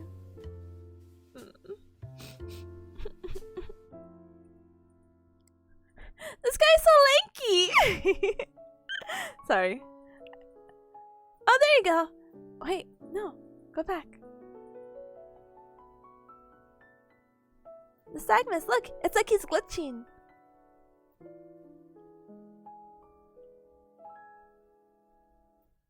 Da-da! Da-da! That's what might happen if you have a cerebral infarct in your cerebellum, so be careful, cubs. I guess. Spooky. I know, I'm so sorry for the spooks. You might have limb ataxia, and we talked about ataxia being like uncoordinated, movement. You may have unsteady gait, so like really uncontrolled, not like stable. And you might just have headaches, basically. That might be another like sign and symptom you may have if you have that kind of artery infarct. Trying to mouse look with my with way too high sensitivity. I feel so bad. My mouse recently has been like, I guess maybe I clicked the button to change the sensitivity, but sometimes I'll turn on my computer. I'm like, why is my sensitivity so high? Anyway, so that's with that. And then we know what ICA, specifically we talked about the unilateral hearing loss, because we know that the ICA, or the anterior inferior cerebellar artery, which again is going to be right over here, is going to be also supplying blood to the internal auditory artery. So that is why if we have a lesion with the ICA, we'll have problems with hearing, because again we're also cutting out that supply as well. Gosh, I wish they reminded me what brainstem signs were. But we talked about, again, the SCA and the pica basically being very similar in their symptoms. If you had an infarct or a lesion there, some kind of damage or blockage or whatever, you would end up with ataxic gait, you would end up with headaches, and what was that third one?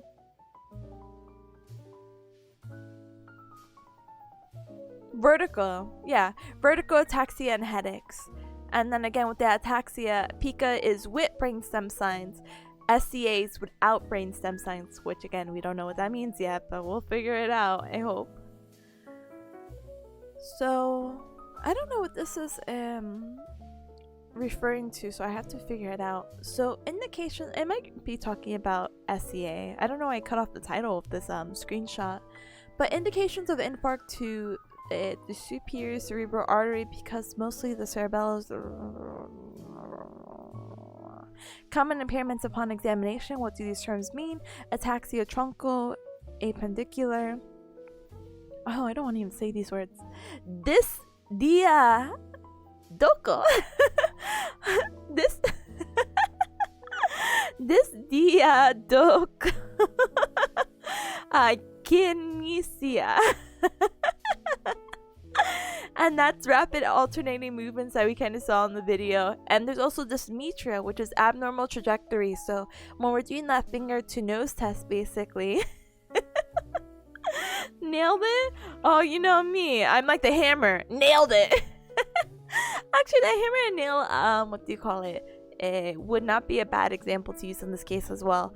Let's say basically you're trying to hit a nail, basically, and you usually hammer and you're like, oh, I got this nail, but you completely miss. That's basically dysmetria, abnormal trajectory.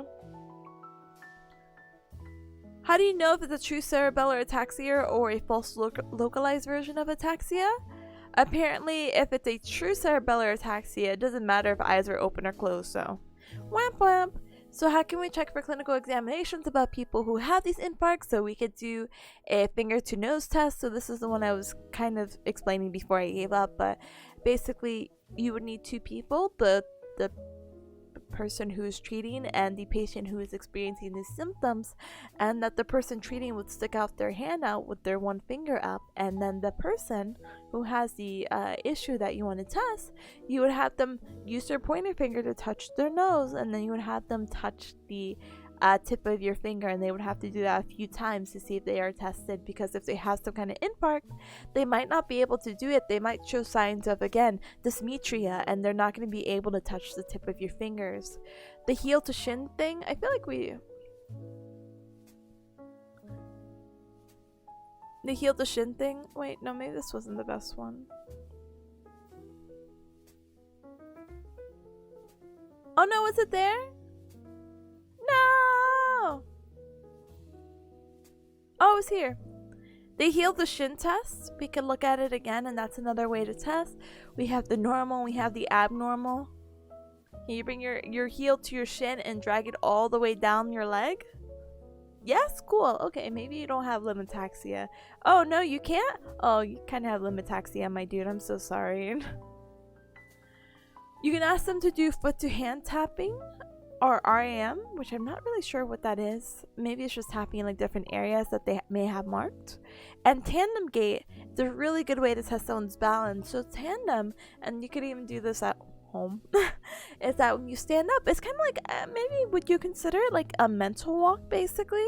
A mental walk, model walk, where basically you are walking heel to toe. So when you're walking, one of your foot will step forward and the other foot will fall directly in front of it. That the one that's coming in, that heel is going to touch the toes of the initial foot contact, and then you're just going to keep repeating. That's tandem walking. Or if you're walking on a tightrope, that is the kind of gait that you would want to test at the clinical examination. Hi Spooky, hi. This math is looking difficult. It is like the worst. I can't confirm. So let's talk about the basal ganglion, which I don't think we really grabbed a good picture of it. So one moment. Basal ganglion. It's really interesting.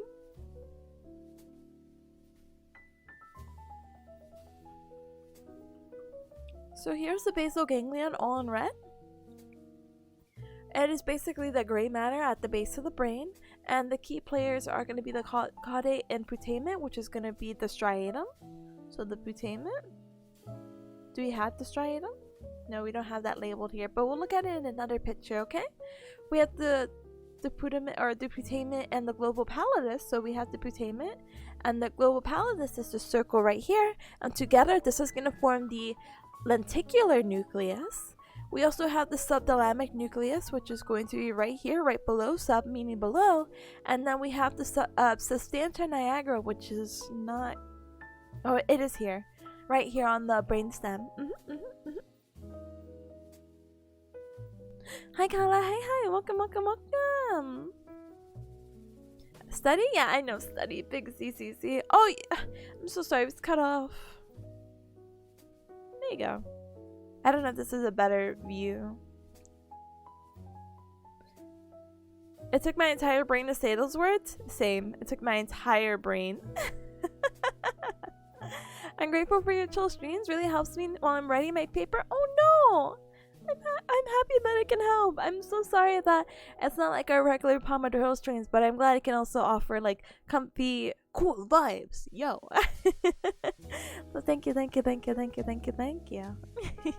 luck with writing your paper, by the way. Alright, so now that we looked at the basal ganglion and observed it and recognized it, like, yeah, that's the structure in our brain. What the hecky does it? Was it? Oh my gosh. What the hecky does it do?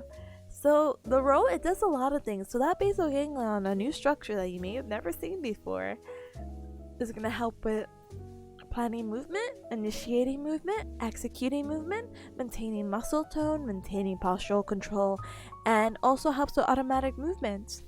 Also, it can help with, again, as we see with the movements, it can help with the ocular motor channel, and that's going to regulate eye movements. So if our eyes go up, down, left, right, diagonal, that's going to help out with that. We have the prefrontal channel in the basal ganglion, which is going to be helping with cognitive processes of like, my brain is thinking and I'm losing my voice and I'm so sorry. I never got it. One moment, I think I'm going to hydrate. I don't know why I sound like this.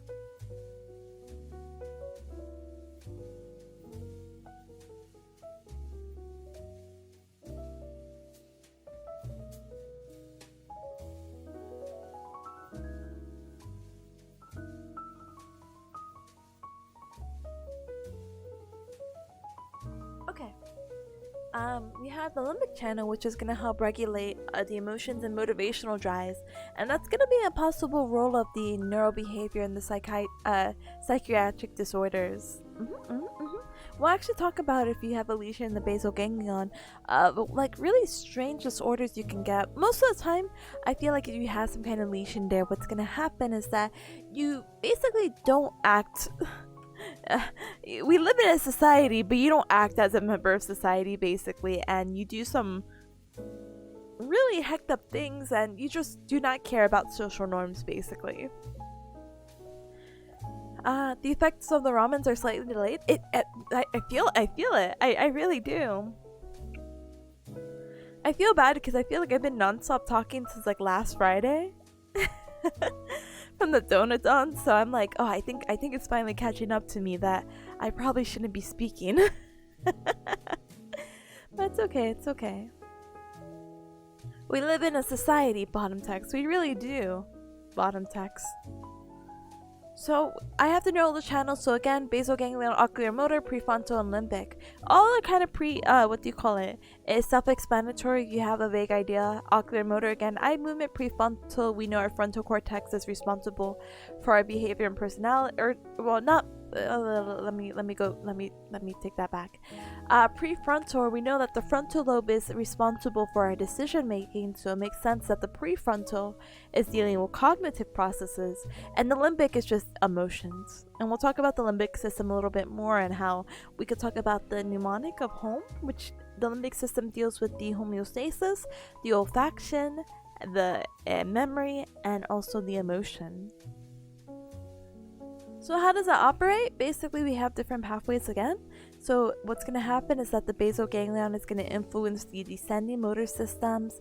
It's going to receive indirect influence just like the cerebellum, because we talked about how this input was like all the senses, like the auditory, the visual, the somatosensory, etc. And then it's going to receive info from the cortex, and it's going to return info back to the cortex. And it's going to go through the thalamus to perform this, okay? So I don't know if we can safely say this is an input-output sort of thing. But you know what's going to be really important? This beautiful chart right here. Go go! Ah, Real Robo Knight, thank you so very much for the follow. Welcome to the Cup Club. Welcome, welcome, welcome, welcome. Spooky says, is that what a lobotomy would do? Stop free thinking? Well, if you want. No, I don't think it'd stop free thinking, but I could show you something kind of spooky. Alright, we're on page 74, right? Alright, close your eyes for one moment. Oh, there it was. They were talking about this guy's skull. That he ended up pretty normal after this. But basically, I'm not saying this is a lobotomy, by the way. I'm just saying that something about a pipe. Let's actually look it up really quick, and so I can tell you the whole story. Phineas Gage skull. You know this? Oh, good. Like, this is what the guy ended up looking like. I wonder if I could show this. Don't get me in trouble, Twitch chat. I don't know if this was his actual skull, but that's apparently what he looked like. Let's see. That's just a flesh wound? I guess it is. Let's see. Let's see. Yeah, he was a rail worker. Yes. Alright, let's read the Wikipedia. He was an American railroad construction foreman remembered for his improbable survival of an accident in which a large iron rod was completely driven through his head, destroying much of his brain's left frontal lobe, and that the effects reported of his personality and behavior over the remaining 12 years. Effects sufficiently profound that friends saw him for at least a time as no longer Gabe. Or Gage. Sorry, not Gabe. Long known as the American Crowbar case. He was a fixture in the curricula of neurology, psychology, and neuroscience, one of the greatest medical curiosities of all time. A report of his physical and mental conditions shortly before his death implies that his most serious mental changes were temporary, so that in later life he was far more functional and socially, far better adapted for the years immediately following the accident. Yeah, basically, of how it hit his head, basically. it just gave him a whole personality change. But apparently that was a temporary thing. But he apparently passed away 12 years later due to epileptic seizure, so that's really interesting. I wish there was a, let's see. It's giving you a headache? I'm sorry. We'll look away from it, okay? Page, okay, look away. Alright, and we're back where we are. Where did you find this picture of me, Zach? What? I'm sorry I doxed you. Sadie says, head injuries are always so bizarre. You get a spike through your head and sometimes you go on about your life. Someone taps the back of your head funny and suddenly your brain is damaged. Sometimes it sucks. If you get like a really bad back of the head brain injury and somehow, I don't know, it affects like your brain stem, then you're like absolutely hacked. Maybe the spine is an important thing. Oh, the spine is definitely a very important thing. Can confirm. Had to go back and come back to this poor guy. What happened? That's just terrifying. I'm so sorry. And you were saying the body was gross too, and I'm just here like, oh, look at that. So TLDR basically is that he was a railroad worker, and he got a pipe driven through his skull, but he still survived, and he just came back with like personality changes, and it was just the idea of like, okay, this affected this part of his head, and which is why it affected his personality, and then we know that this area is responsible for your personality, so it's just interesting to follow his life afterwards, you know. But we'll talk about more about the limbic system on Monday for sure. So the basal ganglion, we have like different layers and everything like that, and different areas that we could pinpoint. I will not do that because I don't have that much time left. So let's talk about the basal ganglion. So we can talk about the inputs and outputs of the basal ganglion because it does so much. And this is the chart that I actually drew much earlier with the MS Paint. But in the end, basically, you have a direct and indirect pathway. And it basically tells you go and move. But if you take the direct pathway, I believe it was something about hyper. Like if there's a lesion with the direct pathway, you end up with hyper movement and you can't stop moving. And then the indirect pathway is that you have very slow movement. Let's see if we can actually find like a video.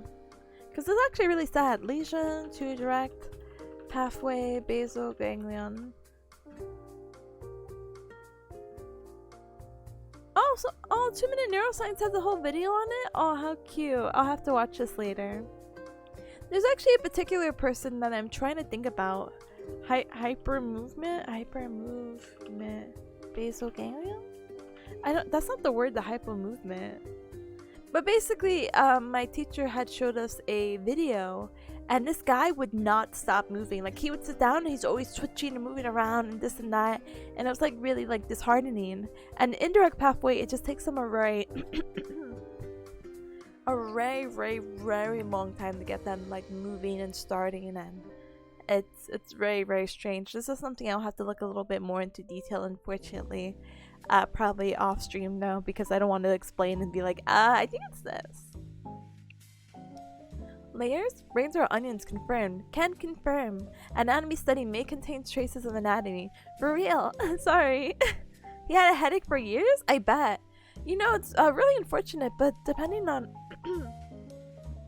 some people's injuries, whether, I don't know, a pipe to the head, I don't know, they hit their head, maybe a concussion or whatnot.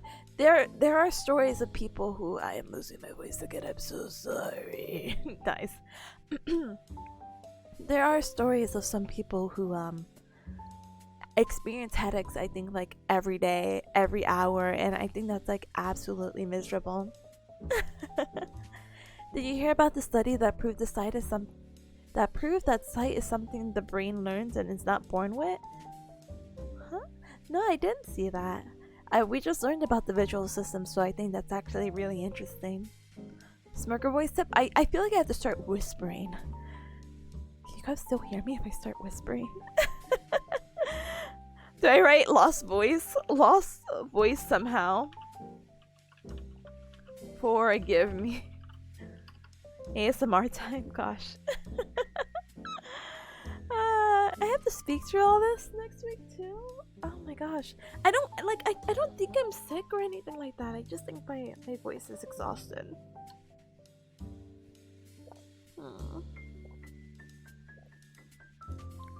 I've been elbowed in the head playing soccer once and I get headaches a lot.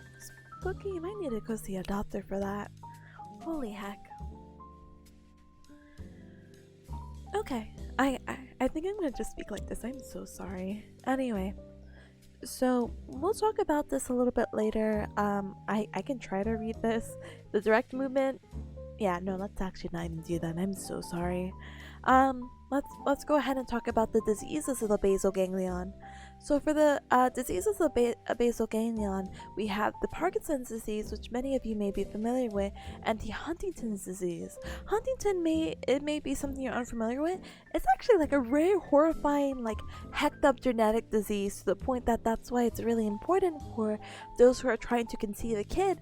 Maybe you want to do genetic testing with your partner because basically you're giving your child a death sentence if they're diagnosed with Huntington's disease. Huh? Harris said happened the days where science was more crazy, but basically they blindfolded a baby from birth for a long time, and when they took off, the child was blind, but scans shows their eyes were perfectly healthy. That's hecked up. That reminds me of the documentary I saw about the guy who basically offered his child to be raised with a monkey or something like that, and I don't really remember the results of that, but science a little crazy, you know? But yeah, let's talk about Parkinson's disease. Let's try to see if we can find like a baby version of it summed up before I start reading all this. Let's see. Parkinson's disease, because basically there's like symptoms I could tell you, like they start moving and then they can't stop and da da da da da da da. Let's see. A disorder of the central nervous system that affects the movement. Oh, this is a really cool picture. Can I steal this? Alright, and then I'll read off that. A disorder of the central nervous system that affects movement that includes tremors. Nerve cell damage in the brain causes dopamine levels to drop. So you actually, you see in the midbrain right here? This is your normal midbrain. This is like a cross section. Oh my gosh, that piano's so loud. And this is the substantia nigra, and what happens is that it decreases when you have Parkinson's, but this is also responsible for holding a lot of dopamine in your brain. So what happens is that these levels are dropping, and as you see, there's definitely deterioration of that. And that's going to end up leading to Parkinson's disease, and Parkinson's disease apparently is something that starts off with a tremor on one hand, and really the symptoms that you're generally gonna have is like slow movement, stiffness, and like loss of balance. So you see a lot of people with Parkinson's who have like a walker, but when they walk it's like very shaky, like but unfortunately Parkinson's is a very common disorder. Is Parkinson's the disease that Muhammad Ali had? Oh, I'm not really familiar. Let's see. Disease? Oh, interesting. Apparently, yeah. Let's see. It looks like they're saying that he had an idiopathic version of Parkinson's. So there was actually like idiopathic means, oh god, maybe let me confirm before I say that. I'm pretty sure idiopathic is just like they don't know what's wrong. Yeah, the cause of it's unknown. So, oh, that's actually really interesting. I didn't know that. Michael J. Fox had it, or has it at least? Yes, can confirm that one for sure. It's very common, and it's not like an awful thing or anything like that. It's just happens, and thankfully there's like treatment for it to adjust to that new lifestyle. But womp womp. So what happens with Parkinson's with this chart? So the direct pathway gets taken out, so only the indirect pathway works, and because the indirect pathway only works, it results in decreased movement or bradykinesia. And how this has happened, because we talked about the substantia nigra, which is going to make that dopamine. It's going to degenerate on one side and then to the other, and because that is degenerated, you don't have the amount of dopamine, and if you don't have the dopamine, then you're going to end up with the Parkinson's disease, and you're going to end up with these clinical presentations such as tremors, rigidity,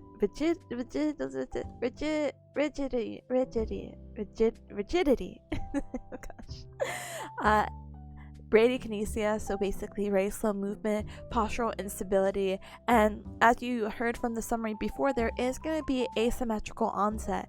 So as we saw, as we were reading in the summary of Parkinson's, it said that it was going to start off in one hand, hence again asymmetrical, and then eventually it's going to be both. Eventually people with Parkinson's is going to end up with soft voice, they're going to end up drooling, they're going to have a flat effect, and flat effect is just like a really fancy way to say like they are speaking with no emotion. They're going to have ineffective writing reactions, and they're also going to have anosmia, which I think is just a lack of smell, which is interesting.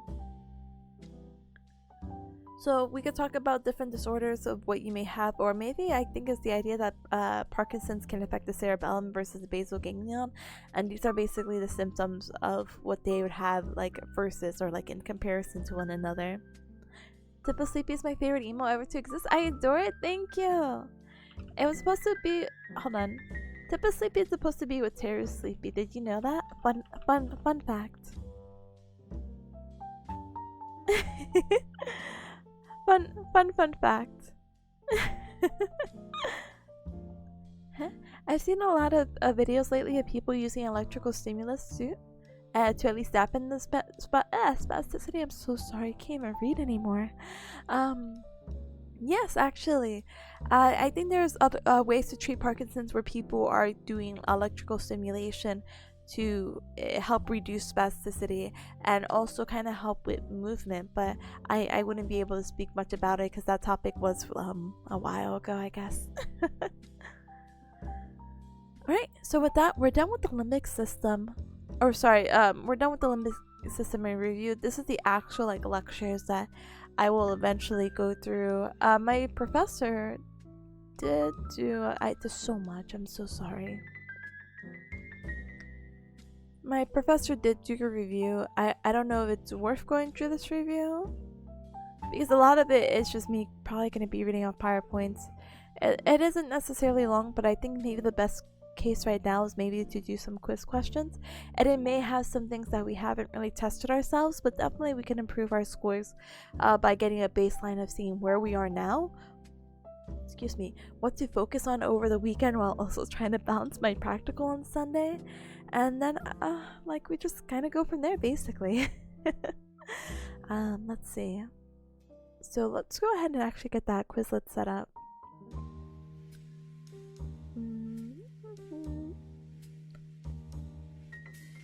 Hi John, hi. Dr. Tip, I scraped my knee. Can I get a kiss to make it feel better? I'm not a doctor though, I can't do anything. I will blow a kiss in here. Mwah! Owie, owie, fly away. Owie, owie, fly away. How did you scrape your knee? Were you playing around? Were you being reckless? Oh my goodness. I hope you feel better. That's basically the conclusion of that. Alright, ta-da! Oh, ta-da! You can't walk downstairs apparently. Oh! Interesting. I'm sorry. I hope it's not anything super serious. My classmate, I don't know if I told you, Cubs, ended up spraining his Achilles? Not spraining, god, he didn't sprain it, he teared it. And so it's really, please forgive me, it's really funny because he has to use an assisted device. Like he needs to use a, the name's escaping me, not a cane, crutch. He needs to use a crutch. And what they taught us during like the second semester is like how to get someone up and down with like assisted devices, and obviously getting someone who has crutches going up and down the stairs. And it's just like, okay, gas up, sag down, gas up, sag down. And gas up is like good leg, affected leg, and then wait, I can't remember. Wait, what does gas up mean? Stick? Oh, stick. The stick being the crutch. Oh, hi Puzzle, hi. Thank you for the posture check. I will politely go uncross my legs, I guess. Boo. Wait, hi. I hope you've been doing super well. Go morning. Oh my goodness. Alright. You know, actually, before I get into this, I know it's only 30 cards. I might have to BRB. I did chug some water before I BRB. Again, to get more water. So one moment, so we can keep it pretty consistent. Yes, yes, yes, yes, yes. Can we guess? Yeah, of course you can guess. Do you want if you want to guess, I can just go down here really quick, okay? I'll be right back then, okay? Is this a little mermaid reference? Honestly, it may as well be. Hi Pax, hi, welcome to the Cuckoo chat. Give me one moment. I'm gonna BRB really quick though, okay? I'm sorry. I'm really sorry. But you know, patients would do this, but BRB.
She's judging. I'm not judging.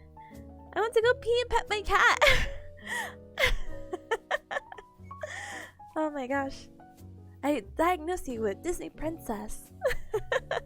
Listen. Desperate times call for desperate measures. If I didn't have a comb, I would just use my fingers, but I guess a fork is also okay, right? I'm so sorry. I didn't do like a raffle. I apologize. Oh no. School again. Big school. Thank you, Puzzle. So, ideation apraxia.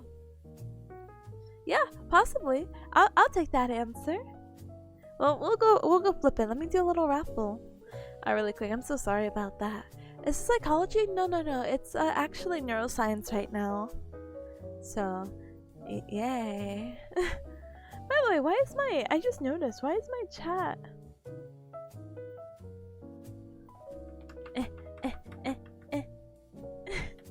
Why is my chat so far away?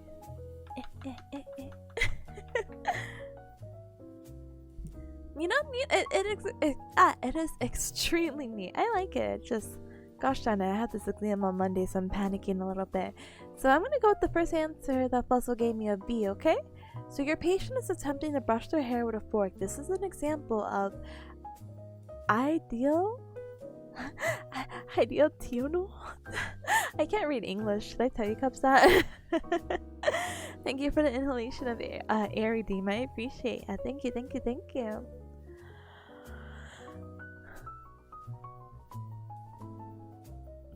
Ta-da! There you go. You're right. So I don't recall the issue with both of these. I think the idea behind it is that the first one, ideal motor, is going to be more for like they're not able to do it if you ask them, but you'll see them doing it later. And ideation.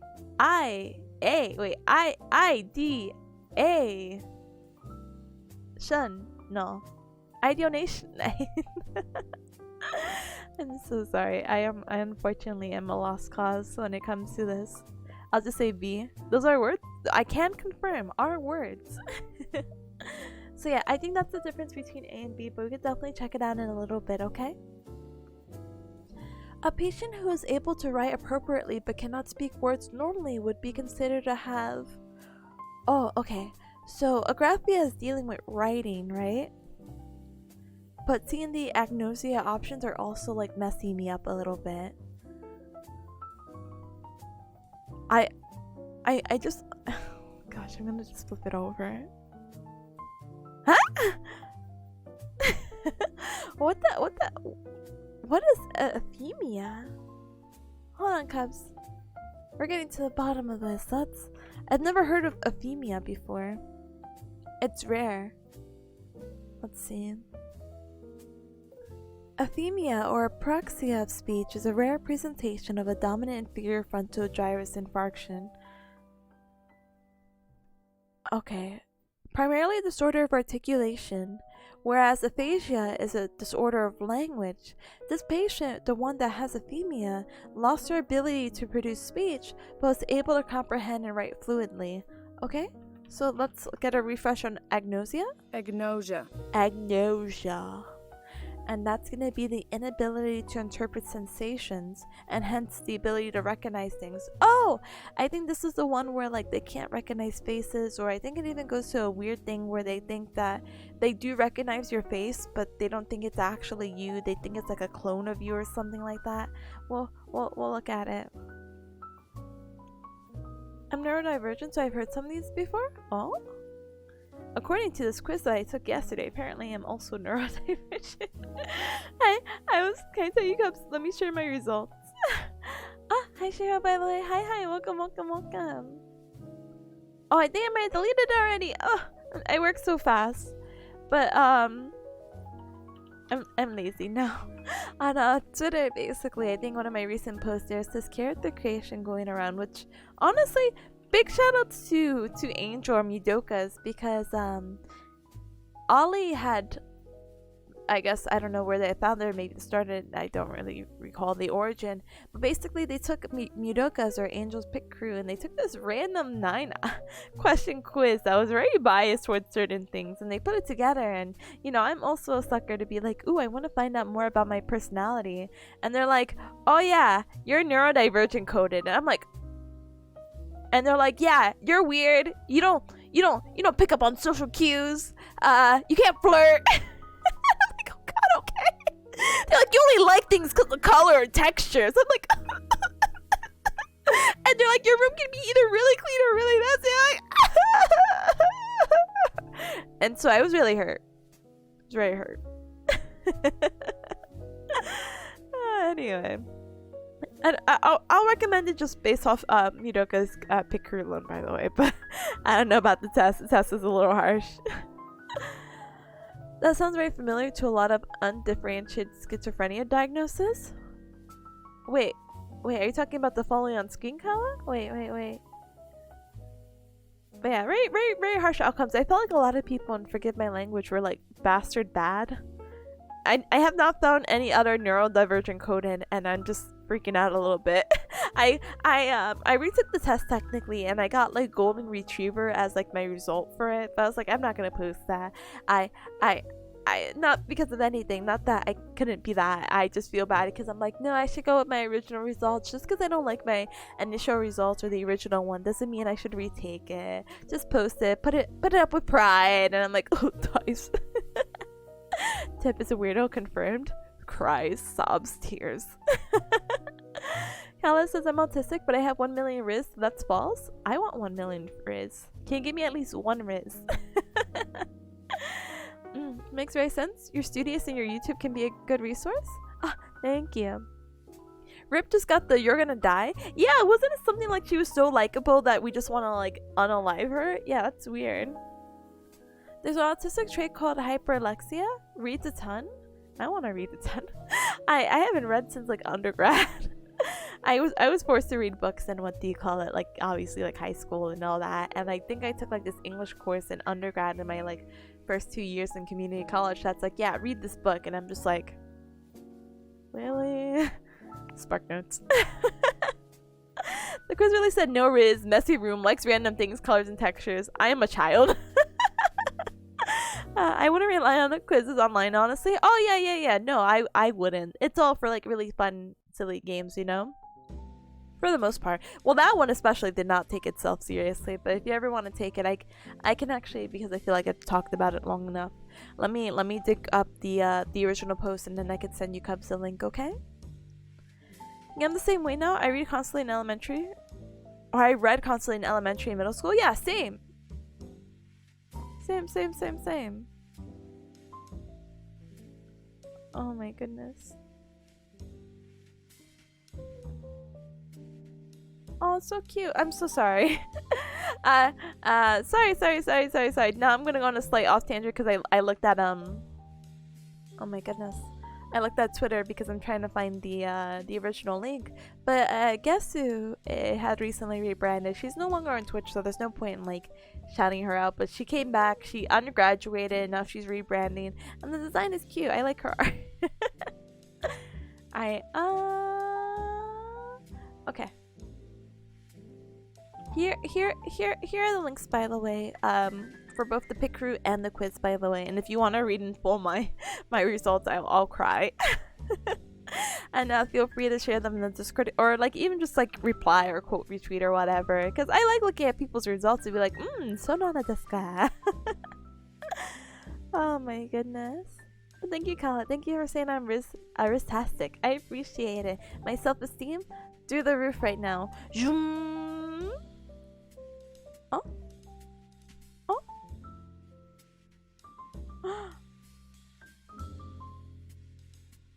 Sorry, I keep looking at Twitter. I gotta get out.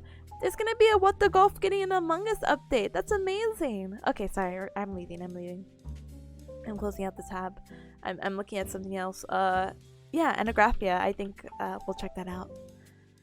John says, I hated books all my life. I stayed true to myself. I'm sorry. I think books were like fun, but like I don't know.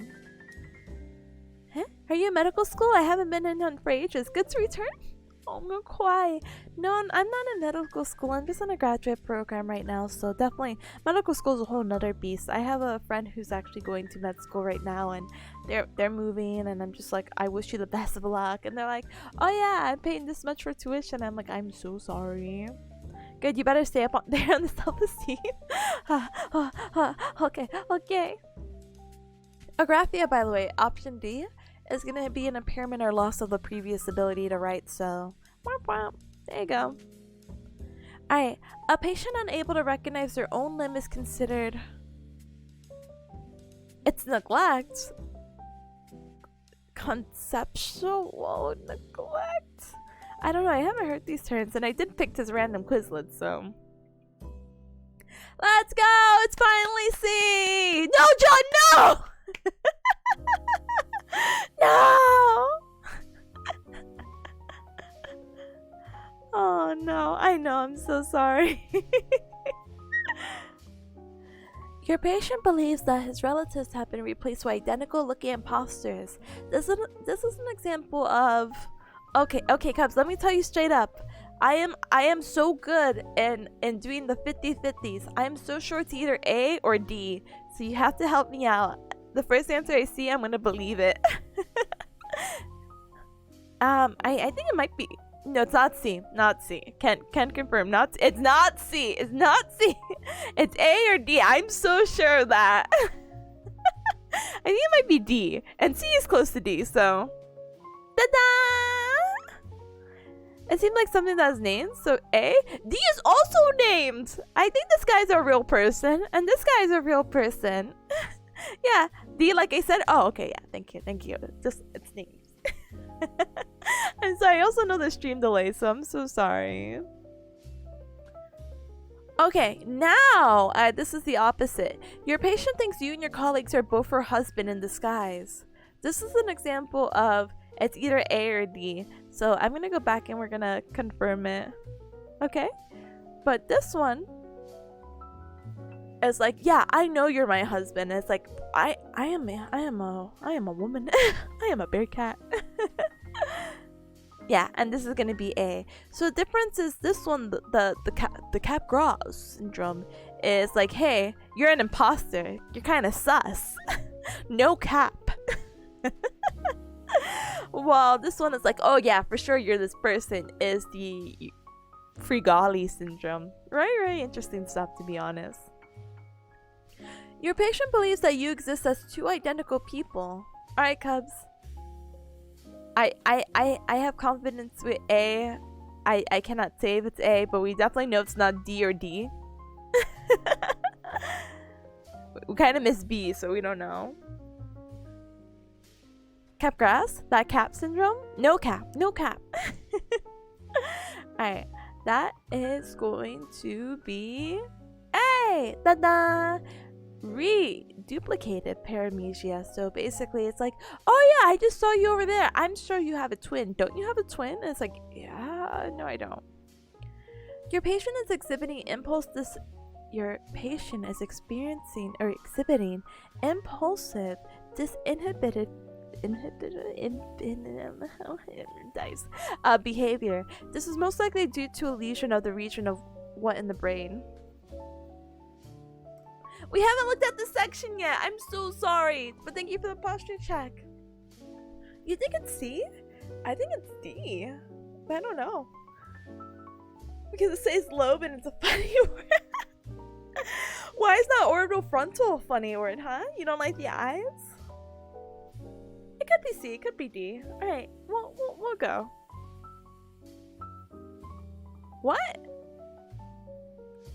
Orbital frontal? No way. Hold. Alright, we're fighting that, Cubs. Hold on. Sorry, blind. Orbital frontal. Sorry, this didn't go from light mode to dark mode real fast. Impulsive. Why is it not periductal?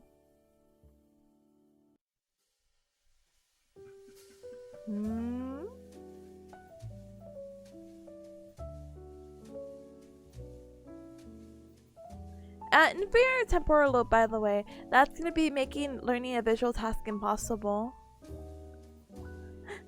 No, you're good. You're good. You're so good.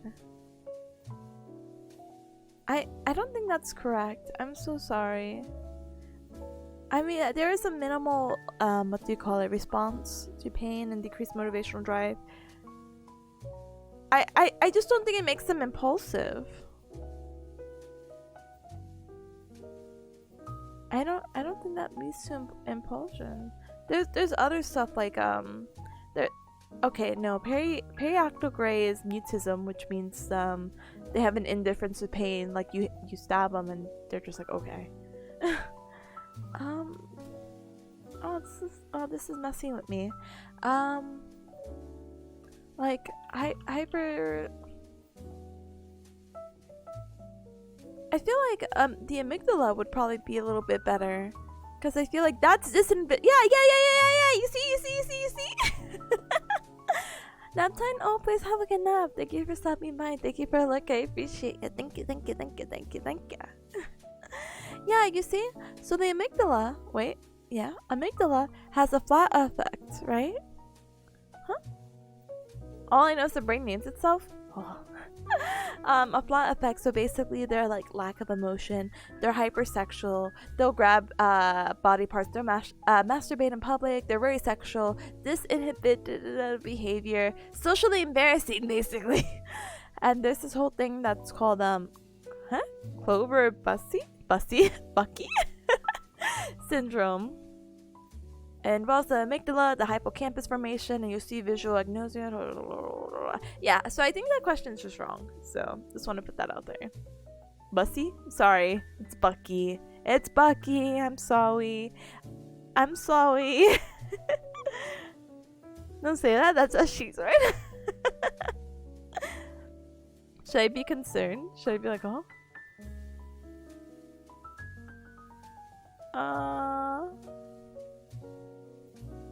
Horn.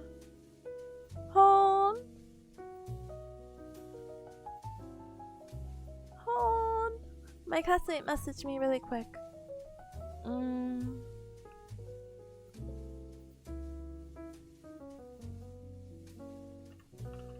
We hopefully to drive.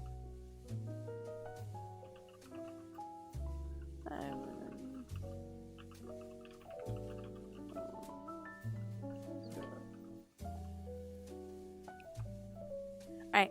My classmate is just basically we, in addition to the practical that I'm worried about on Sunday, we also have a presentation tomorrow, and she's like, I'm really worried about it. I'm like, there's no reason to be worried about it.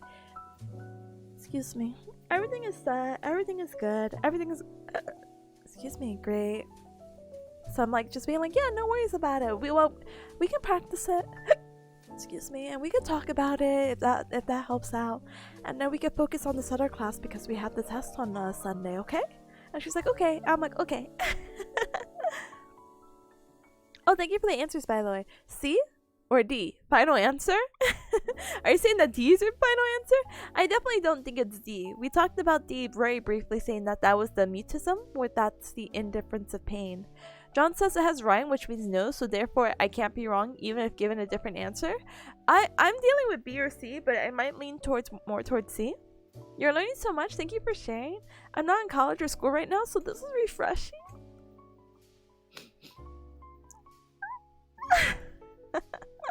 I'm glad that I can be able to help and all that good jazz. No, but seriously, I'm glad that you're getting a kick out of it, because I also like randomly guessing questions or being like, to the best of my knowledge, I hope it's this, because it just also helps me learn. But thank you for your involvement and participation. I appreciate it. Thank you. Let's go. Trivia? Trivia. Oh, speaking of trivia, I should probably get Gallionaire going again. Cubs, this is between you and me, okay? Maybe not really. The next person I kind of want on Who Wants to Be a Gallionaire is Yami, because Yami owes me like an actual formal collab. But Yami went on vacation, so it's just like, oh heck. So I'm like, no! Oh, where did my tongue go? I'm like, no!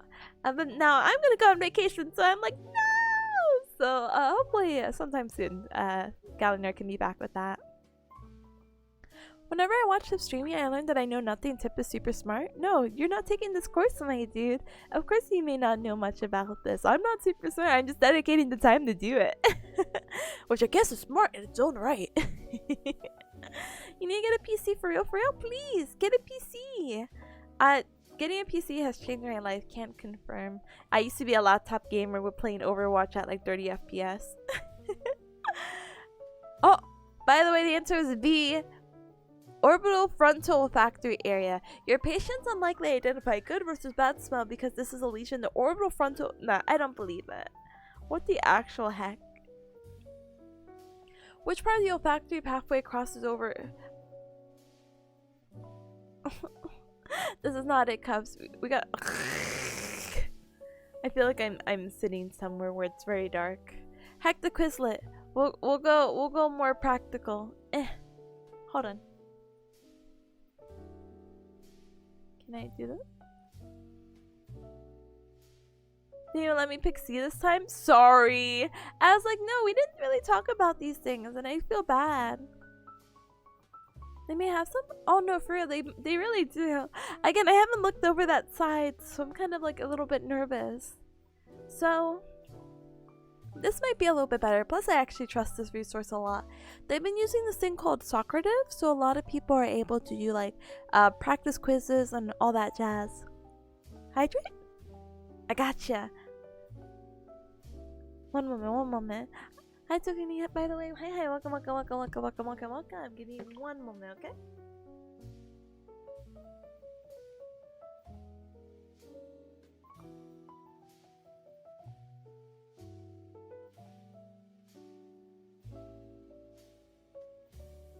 Thank you for the hydrate. Thank you. I used Khan Academy for 2 years for homeschooling. Worth checking out. And all of it's free? Oh, it's super free. You know, I don't think it's Khan Academy, but I think it's oh my gosh, it's this guy who's very sweet. Oh my goodness, I think he started a program where basically you could do college for free online. Let me actually look it up, because if that's something along your lines or something you may be interested in, I think that would be really neat. Let me see. Crash Course. Yes. Yes. Crash Course is what I'm thinking about. And hold on.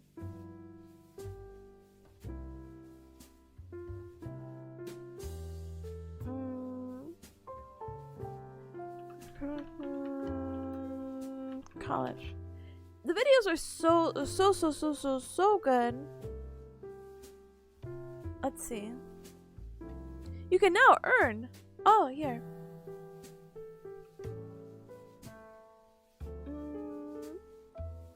I think if I put YouTube here, it'll hack up. Or I guess it won't.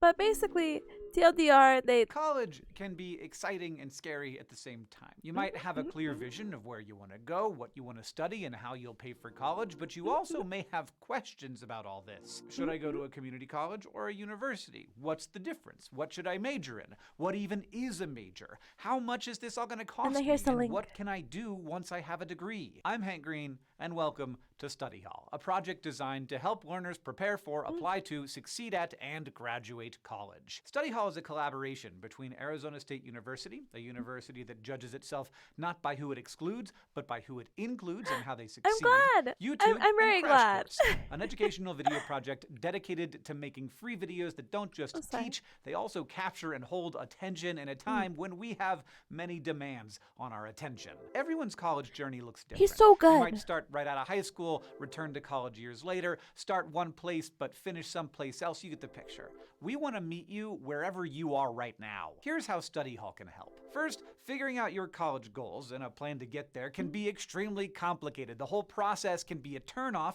and cause people to give up or waste a lot of time and money. That's why we created our How to College series on the Crash Course channel. Yeah, getting to college just sucks. Information on everything from choosing a school to how to apply for student loans to finding ways to earn money while in college. Second, our Fast Guide series will help you learn more about the different college majors like psychology, nursing, and business, what kind of courses you have to take in these majors, and where these degrees can take your career. And third, our College Foundations series gives you a chance to actually take college courses online and earn credit from a top university at a fraction of the cost. Study Hall gives you access to college courses on YouTube, and the best part is you don't pay for the course credit until you're satisfied with your grades. Ta-da. The credits you earn are usable toward an ASU degree or transferable to the hundreds of institutions that accept ASU credits. All you have to do is start watching a foundational playlist like history, English composition, communication, or college math right here on the Study Hall YouTube channel.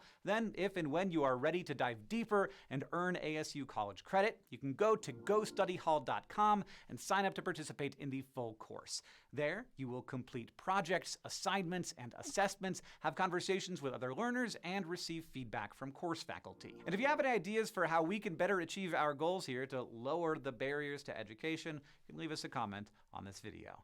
Cute. And so it looks like they have all these different videos and all that other stuff. I will put it right here, and hopefully that helps out any club interested in it. You got accepted into community college, but it's daunting right now? Oh no, you're absolutely a-okay. Honestly, I think education, as much as I don't know if the right word is stickler. I don't know. I like the push for higher education just because society treats like an associate's like a high school diploma. So I'm just like, hey, just to make sure you're good and at least you have like a job on hand. Whether you hate the job or not, that's a whole nother thing. But at least you have like some kind of backup plan that will pay you at least like decent money so you have like decent living. But then it's like there's all this stuff that you have to do, and the education and the time and the loans, and it's expensive. But community college thankfully kind of lessens a little bit of that burden. So if you do get to go through the hardships and it becomes less daunting, I wish you the best of luck in that journey, you know? I do Depop and music stuff, so I don't really need anything extra by IDK. Completely up to you and your lifestyle, honestly. I will never really push anyone for what do you call it? for education, because I know everyone has like their own means. Education's a scam. I'm just kidding. Let me not say that as a graduate student. Or hear me out. Fight people on the streets and do that for a living? You won't be a good member of society, but something can confirm. As a person who has played Yakuza, you can just fight people on the street and you can earn money that way. But yeah, no, honestly, I don't know how to say this. Even with this, I think as long as you have your high school diploma, you're fine.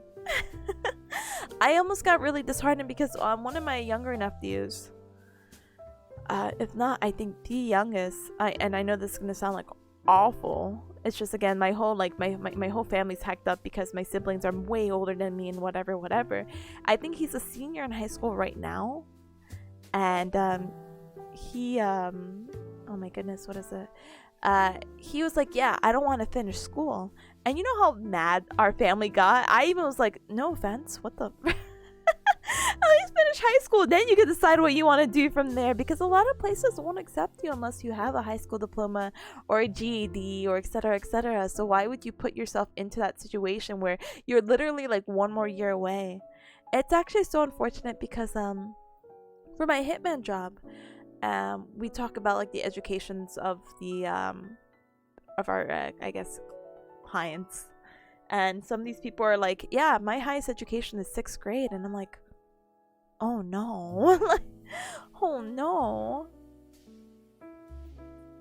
Person's like, yeah, I can speak English. I don't know how to read English though.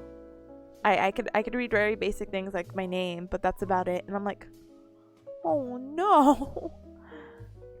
Public education is only a scam in the Americas and the other places where it costs way too much money. Yeah, you just have to be careful with what schools you go to or what works for your like schedule.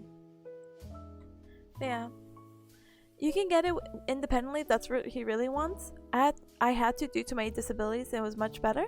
Yeah, no, I think there was no reason of like he wanted to stop school or anything. He just wanted to stop because he's just like, yeah, this is not what I want to do. And I'm like, I get it. I get it. School can be exhausting. Just get your high school and then kind of go from there and do some soul searching, you know?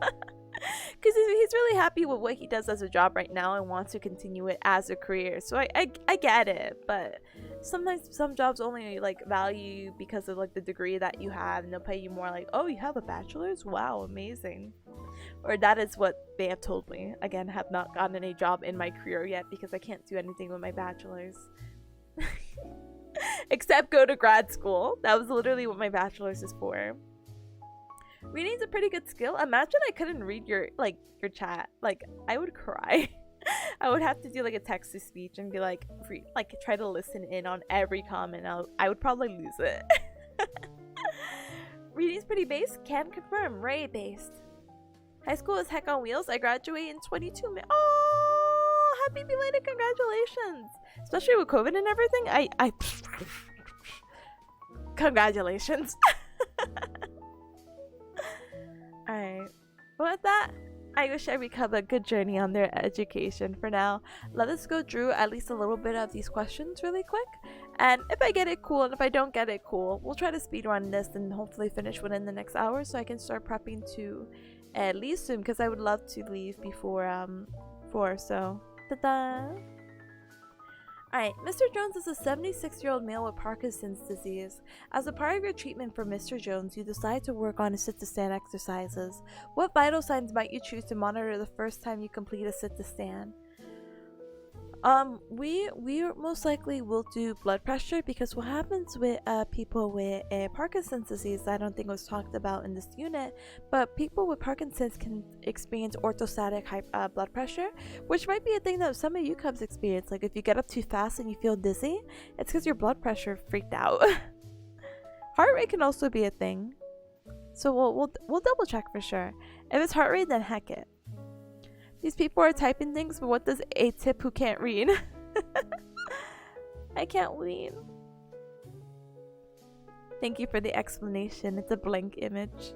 You have POTS? No! No! Which neurotransmitter is released by the thalamus in the indirect pathway? Is it GABA? I was looking at glutamate.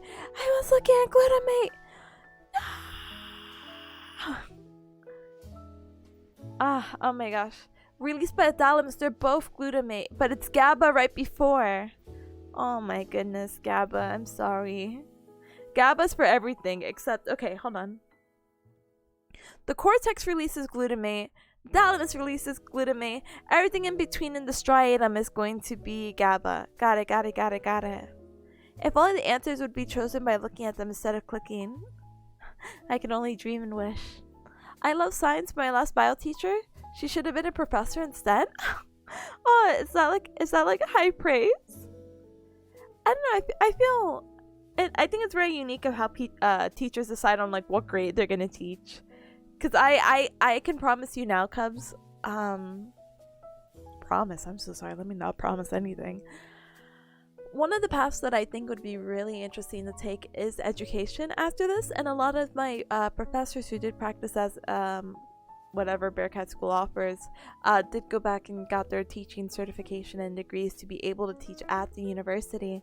And I think how cool that is, and like how I would really like to do that. But obviously I think getting like career, what do you call it, getting a career first would be nice, to be like, oh, this is how it is in the field and this is what you might see.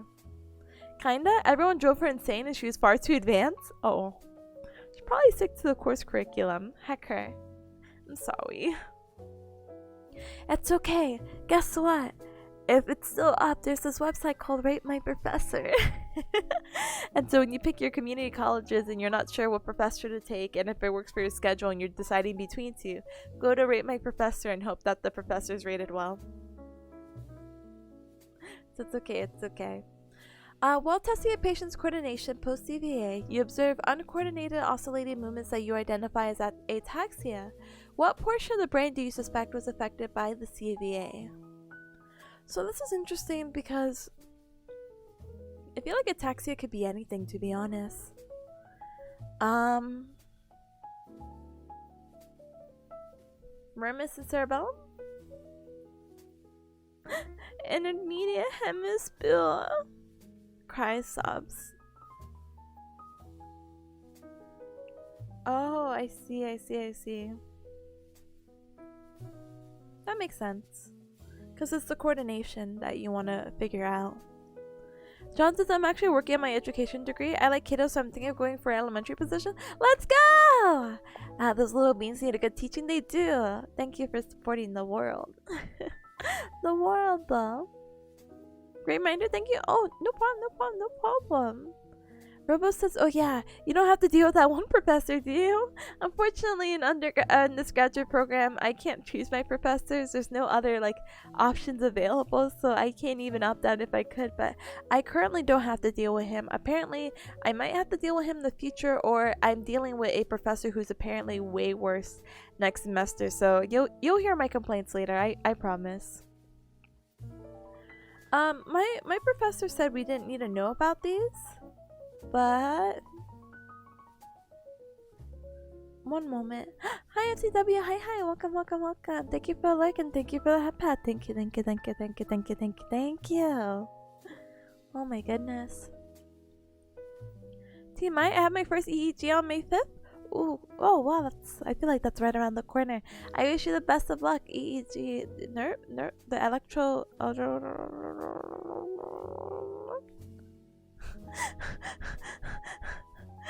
Thank you for the sunglasses. I appreciate you. Thank you. That's basically me right now. I have the cool glasses that turn dark into sunglasses when exposed to the sun. Good thing I'm indoors. Tipo Wicket. Oh no, thank you. It's stickers on my head. I'll be fine. Oh yeah. Easy peasy lemon squeezy. You're gonna do great. Your brain's gonna work so well. Oh my goodness. You might get Tourette's. Oh, I see. Hopefully that can stop a little bit of the would you consider them spasms? No, tics. It'll stop the tics or reduce them a little bit. I hope this is it. It wasn't it. It doesn't matter because I asked my professor, do we need to know this? And she said no, and so I'm trusting her. Alright, the limbic system provides what four main functions? Excuse me. So this is going to be the mnemonic of home. So this is going to be dealing with hearing, olfaction. Sorry, not hearing. Homeostasis, olfaction, memory, and emotion. So it's going to be D. Not C, no! It's all fun and games until you walk inside and everything's dark. What? Why would it be dark? Damage to the highlighted area. Okay, So I don't really know what I'm looking at, to be honest. I know it's a cross section of the brain. It's saying that if there's an area here, would this be the vermis? Am I looking at the cerebral? Am I looking at the entire like brain cut in half? And this is the cerebellum? If so, I guess this is bilateral. Ta-da! Cubs, I am not strong right now. I have to BRB again. One moment. I let you down, Limbic Company. No, you're so good. You're fine. One moment.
Okay, I am back. I don't know why, for whatever reason. It has been since like 8 o'clock this morning. There are people working outside my apartment complex. And I'm like, they're still here? I like looked out the window, I'm like, they're still here! How are they still here? But like I woke up because they're like talking right outside my window, and they're like using like these like the, I don't know, heavy machineries that beep when they go back, and they're going backwards a lot. So I'm hearing the beep beep beep again. I'm like, what? Bro, the neighbors had roof people yesterday. It was nutty. I'll never forget my previous place with the roofing people. I was just like, what? Please leave. It didn't help that it just like echoed throughout the place. I'm like, oh my gosh. No offense. Why is it taking so long? Leave me alone. I'm sensitive to sound. I just wanted to sleep in today. I went to bed at 1 because I decided that it was a really great idea to start reading the manga of Oishinoko because I had said that I couldn't wait for more episodes and that I just needed to read it. Turns out the manga is not even complete yet, so I'm just setting myself for heartbreak, but I was just so curious about like some image I saw. I'm like, I'm gonna read it. And thankfully the anime, by the way, has been like pretty one-to-one with the manga, so yeah. Have you ever Princess Jellyfish? No, but I want to. I've heard about the premise and it looks really cute, and I think I really like the opening of it. Yeah.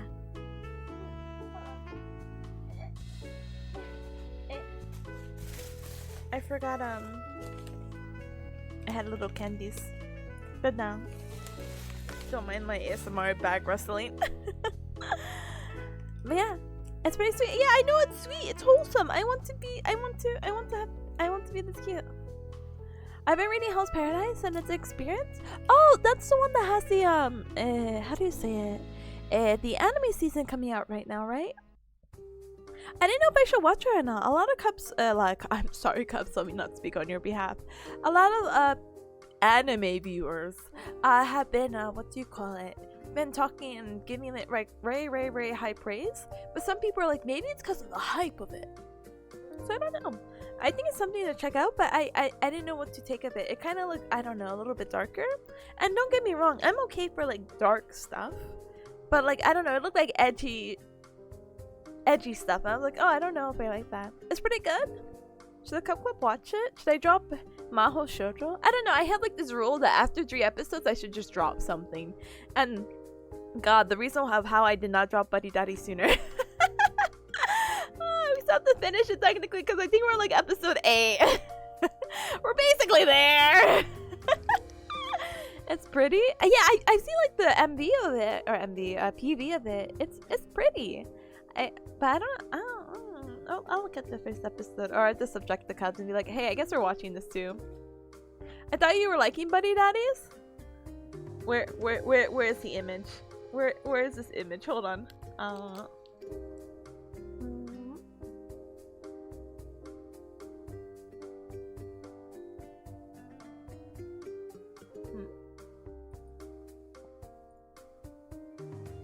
Ta-da! Your mother hacking life ends 30 minutes from now. I'm getting such good mileage. Anyone mentions Buddy Daddies, I'm here with this image. Thank you, Robo, for making this. Seriously, I'm just not a fan. I don't know. I love Buddy Daddies. I'm sorry. I'm sorry for the Buddy Daddy slander. Yeah, yes. So basically, not Spy Family. Don't go in with those expectations. Literally, two guys adopt a girl, and you know what? I knew I didn't like it because they didn't adopt the cat, and the cat never came back in the first few episodes. I think I was really secretly holding out for that one. It's probably too daddy, not wait. It's probably too buddy and not daddy enough. No, I don't care either way. I don't know. Maybe my tolerance for children are gone. But yeah, I felt so sad. I was like, why did they bring the cat, but they brought this child? They couldn't just take care of both? What's happening? And I thought they would dive more into certain things, and then there's certain parts where I'm like, I wonder where they're gonna go on from here. So I don't know. I don't know. But we'll see. I guess I'm like trying to like, I don't know, watch as much anime as I can because I'm like, wow, anime fun. Watching stuff is fun. But I feel like I'm like overwhelming myself with the season with a lot of stuff that I probably will not care for at the end. Except for Ishinako and Demon Slayer. I heard Marginal Service. You remember the naked one we were talking about? The one with the squirrel? Apparently that one was actually bad. Or the first episode was bad. So I'm like, oh, how disappointing. Something about people are having like mixed messages of whether it's about immigration or anti-immigration, and I'm like, what's the message? Yeah, it's cool. Here, let me eat the snack really quick and let me find an image. Sorry, I might give up on studying for the day.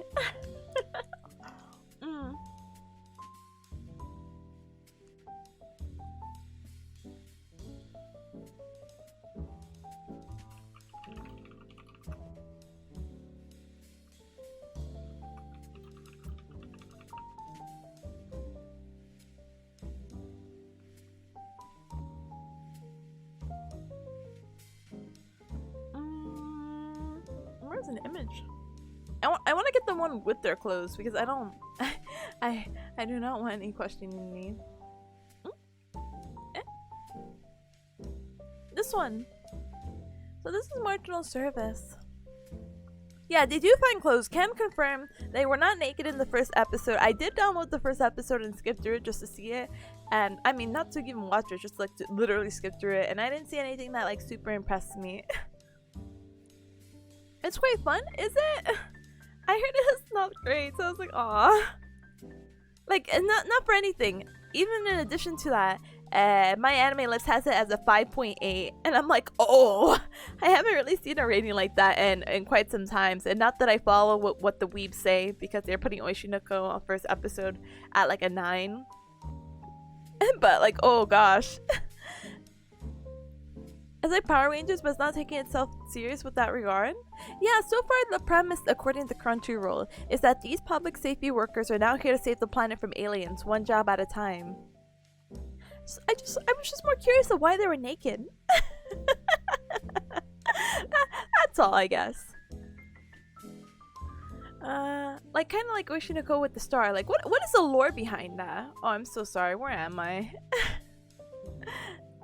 This one. Are you saying Power Rangers was serious? Alright, time to go back and dig for that like one Power Ranger that has the fusion with the anime girl. Every time a new hyped anime gets a high rating, everyone goes on like, oh my gosh, it's the best thing, and I roll my eyes, not gonna lie. I roll my eyes a little bit too, but it's fine. As long as people are having fun, you know? Huh? Certified hater? Every day I wake up and I hate. I miss a little hater. I want to watch Castlevania. Castlevania is so good. I can't actually vouch for it because I have not watched the latest season, which is an absolute disgrace. But I had a really good time with it. I really like all the characters. I like the dynamics. So, you love vampires? Oh, you're gonna love Castlevania. more killing. I can only really remember violence, but you'll like it. You'll like it. Yeah. Okay, Cubs. Should I just give up? No, not give up. Okay. Here's a fair compromise. Let's see if we can make it halfway. Halfway through this, and then we can wrap it up. Okay.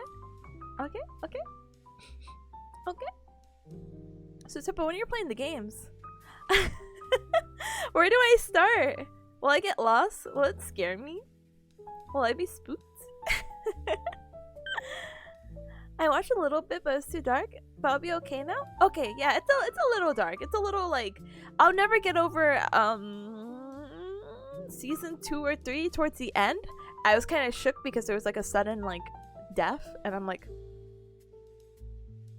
what the heck? Anyway, while reviewing the medical history of the next patient, you know that the patient is diagnosed with Parkinson's disease. You remember from clinical neuroscience that this pathology is due to the basal ganglion. Identify the structures.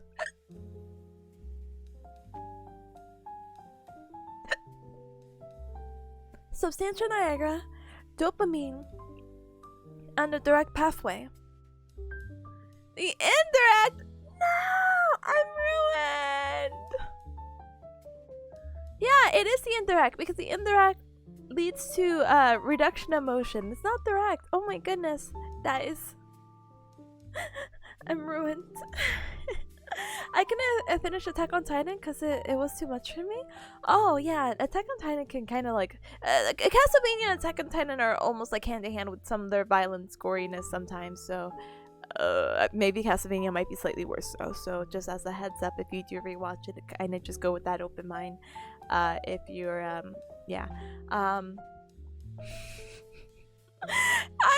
think Attack on Titan's so bloody, but when I went to go hang out with my brother on well, for Easter, but then before that for Christmas, he was telling me that his family was watching Attack on Titan, and I'm like, huh? You have like a 7-year-old. You have a 7-year-old. Are you watching out the 7-year-old? But he has like I don't know, like a oh my gosh, how he has an 18-year-old and a 13-year-old, so I'm like, oh, maybe they're okay, but I don't know, I would never show my child that. So I was like, oh, well, you know, a few of my friends on my server, we watched Full Metal Alchemist Brotherhood, and that was super good. I can recommend it, very family friendly. And I went to go hang out with them on Easter, and apparently my nephew was telling me, he's like, yeah, we started watching it. At first we were confused because we saw there was 2 Full Metal Alchemists, and I'm like, oh, what? What? And he's like, but my friend who knows anime told me I have to watch Brotherhood. I'm like, good. Not that you can't watch both, but just please watch Brotherhood. Borderline psychological horror. Yeah.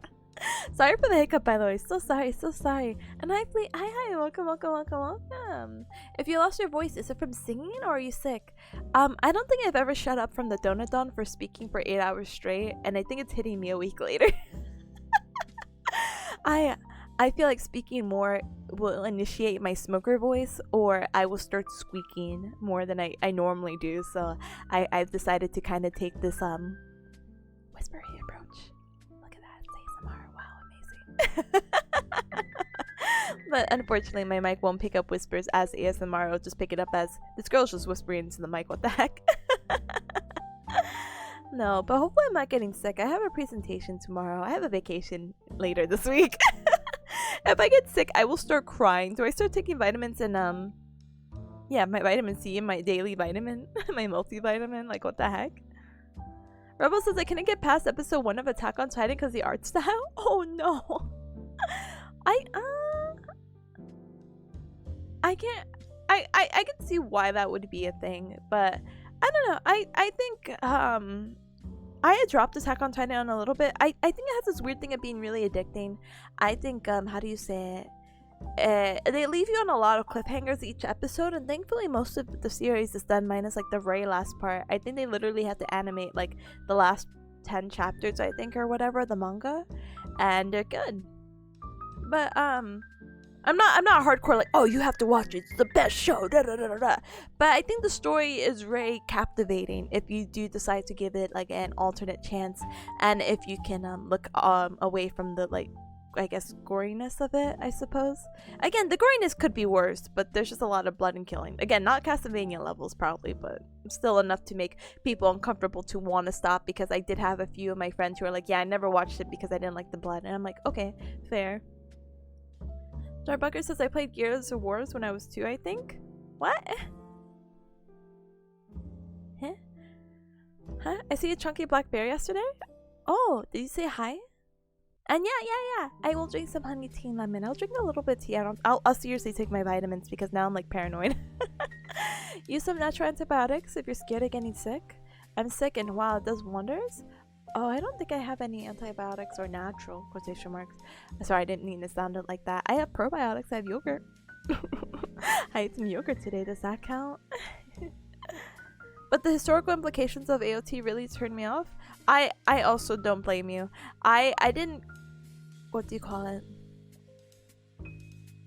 I didn't necessarily understand when people were bringing that up because I'm not into the fandom, and I heard like, oh, this. But when I watched it, I was like, oh, I guess I am seeing the similarities. But I never dove more in depth of why people were very like, hey, I actually hate this because of this. Maybe also I'm kind of uncultured. Sorry. Hi, Big Lou. Hi. Pull in chat? Oh, a poll in chat for like the questions on screen? Oh, sorry. No, I'm just sitting here because I'm tired of studying, because I'm going to study all weekend, so taking little baby breaks. Plus, it's really kind of rough when I'm doing a study stream. I don't really use the Pomodoro timer, and I should use a Pomodoro timer so I don't get off task, but there's no like break system, which I think I should probably change. When I say the first episode of AOT, I laughed so hard because I couldn't breathe because of the arm scene. To be honest, my memory is so bad. I don't even remember the arm scene, to be honest. Oh, Gears of War is incredibly violent. Guts, gore, and tons of blood. Yeah, my mama bearcat would never let me do that. She was like, I already couldn't watch like The Simpsons when growing up, so I don't know. Any adult TV. Not even blood, just like adult, which is like, no. I think my first introduction to actual blood was probably like Higurashi. Anyway. I did. He was shy and hidden in his closure. Aw, thank you, Glenn, for saying hi though. Was trying to be like I was similar for young kids doing and watching 17 plus things. Gosh, again, but I would never actively show my kid Attack on Titan when they're like 12. Same? Oh, goodness gracious, thank you. I'm glad we're not alone in that. My mom didn't want me playing Zelda because witchcraft. Yeah, I feel that. My mama bearcat was kind of similar. Witchcraft, fine, kind of, maybe. Yeah, I don't know. My mom bearcat's kind of religious. First good introduction, I guess it was very interesting. I never really like dug deeper than that because I don't know, not really my thing necessarily. I don't go out to look for that sort of content. Anyway, 4 more questions. Now I'm a vampire fanatic, so you pick and choose your battles. Absolutely no hecking worries. If a handsome vampire with sharp canines came and bit my teeth and was like, Tippa, you're now nocturnal and now must survive and suck blood of other people, I'd be like, oh, I guess this is my lifestyle now. Anyway. Identify the primary neurotransmitter associated with the brain structure highlighted on the right. Let me be completely honest with you, Cubs. This is the putamen. I couldn't tell you what it is. I want to say so bad that it's gamma, but it could be glutamate. Oh, thank goodness it's kappa. Oh my goodness. A lesion in the gray area highlighted in the picture leads to mutism. What is this image in the gray or highlighted in gray? So this is gonna be called our sorry, let me fix that. Aqueductal gray. This is a red nucleus in red, and then yeah, that's it. Yeah, that's it.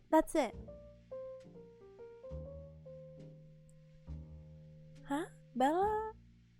I'm not familiar with that name. Hold on, I'm doing my research.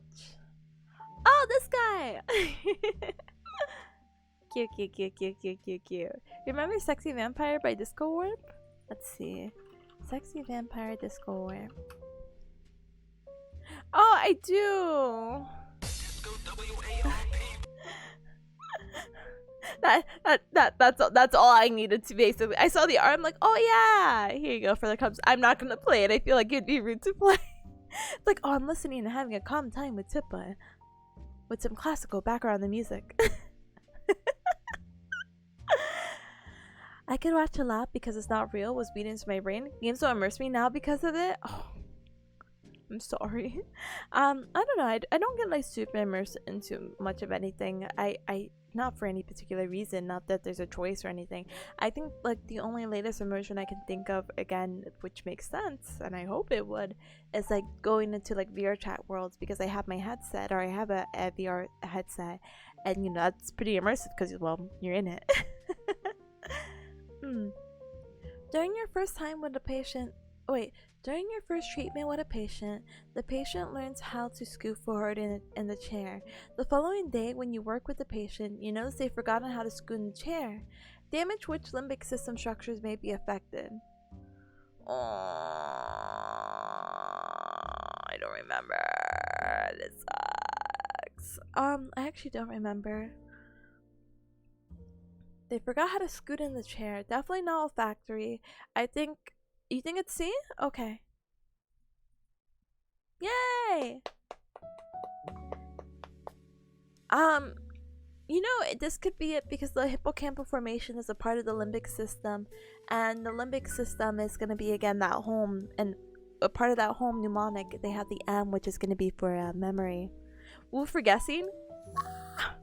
I can't even scream. What the heck? I'm so sad for my voice right now.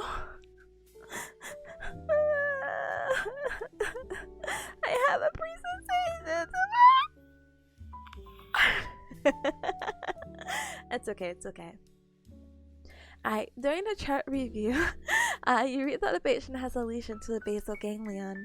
What are the different channels associated with the basal ganglion?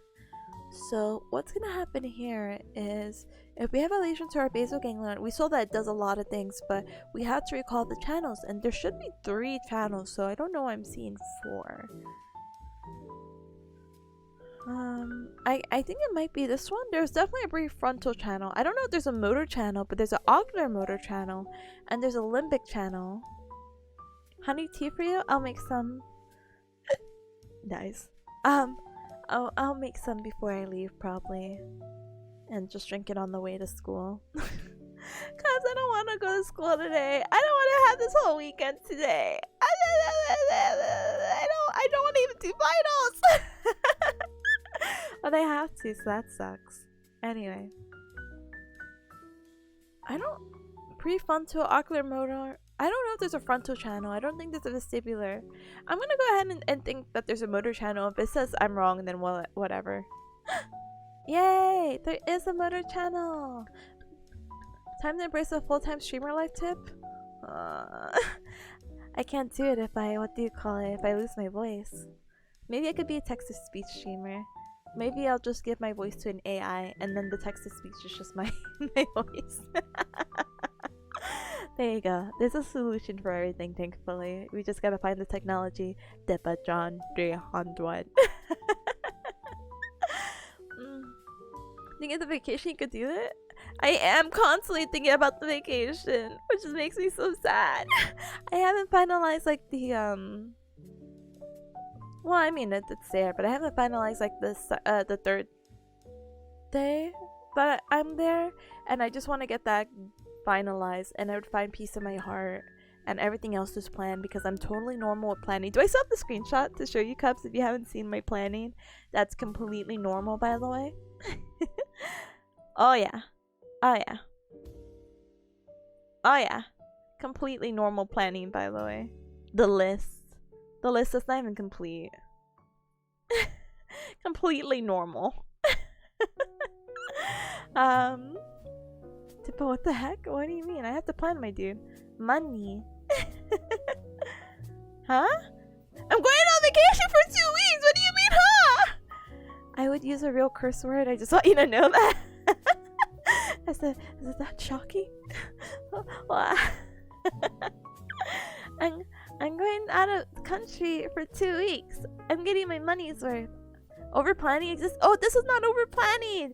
This is having options available. Cubs will be jealous about the cool things I have planned.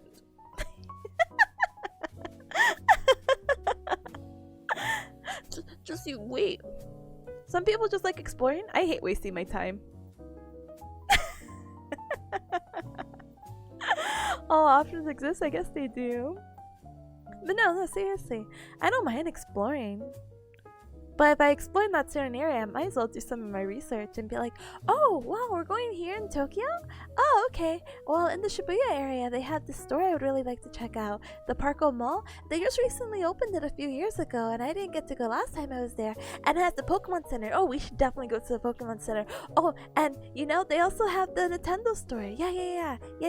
Oh, and they also have this One Piece thing. I'm not really big in One Piece, but I know some of my friends are, so maybe I'll get like a cool souvenir, or I'll take pictures and be like, hey, do you want this?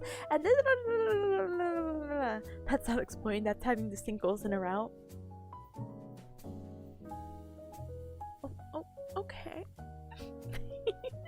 What about testing food? What am I testing? I don't have time to test. I look at the reviews. The reviews good? $1 sign? Good. Love it. Go curry? Have to try it. That's a vacation? It is. It is. Very, very excited about it. All food? All food. I am a foodie at heart. I'm very grateful because and thankfully going to Japan is probably like the trip and getting there and the accommodations are probably the most expensive of it. I feel like I end up more stressed with that vacation than not. You're gonna make me cry. You're gonna make my whole entire friend group cry.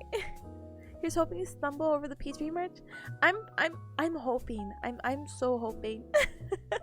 I got a little like tiny bag to carry around with me. Oh my gosh, can I show you, Cubs? It actually hold on. I got this bag that I haven't even like I haven't even opened it properly yet. Oh my goodness. Oh, I'm sorry. It might black screen for a moment. You'll have to forgive me.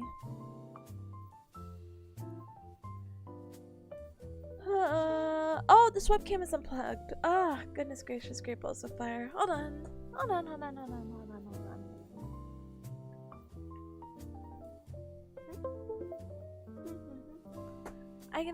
I never been on vacation, but I'd probably do as little as I could. It's just important to do relaxation, you know?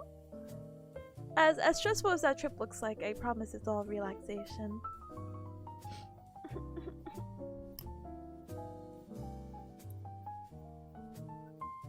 I'm trying to like move my entire bag. Alright. I wanna get like really cute keychains. Break time again. definitely can't spell, don't worry. Anyway. But I wanna put little cute keychains on my bag. But then I'm like, I don't know if I'll have a lot of space for it because I want to pack lightly for the trip, right? Right. So is this gonna full screen? No. Okay. Look. I got a bag and it fits.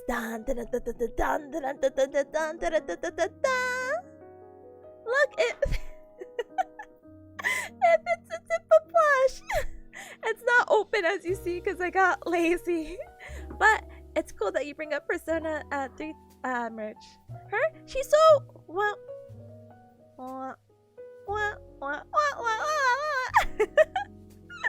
she's so cute. I take photos. But I have this Jack Frost hand sanitizer. Does that count as Persona 3 merch? I really like this thing a lot. Now, is the hand sanitizer in here the smelliest? Kind of. It is smelly in a bad way, but I really like them. I think it's super cute. Plus, this bag fits my portable battery charger, which is this big, and I had it when I was how do you say it? Oh, my thing blurred. Oh no, it's gonna stay blurred forever. Do I put my finger to? I never know how to readjust it. Sorry, you had to see my fingers, RTX. I forgot. Do I saw? No, my friend made it for me, so I'm so sad. Wow, tip comes prepared. No, so I got this giant battery pack. Hold on. Maybe I just reset it. I'm a boomer when it comes to technology, as you see. I'm like, a webcam. I've never webcam streamed before. Oh my gosh, hold on. Did you fix yourself? How do I fix you? Do I just put things close to you?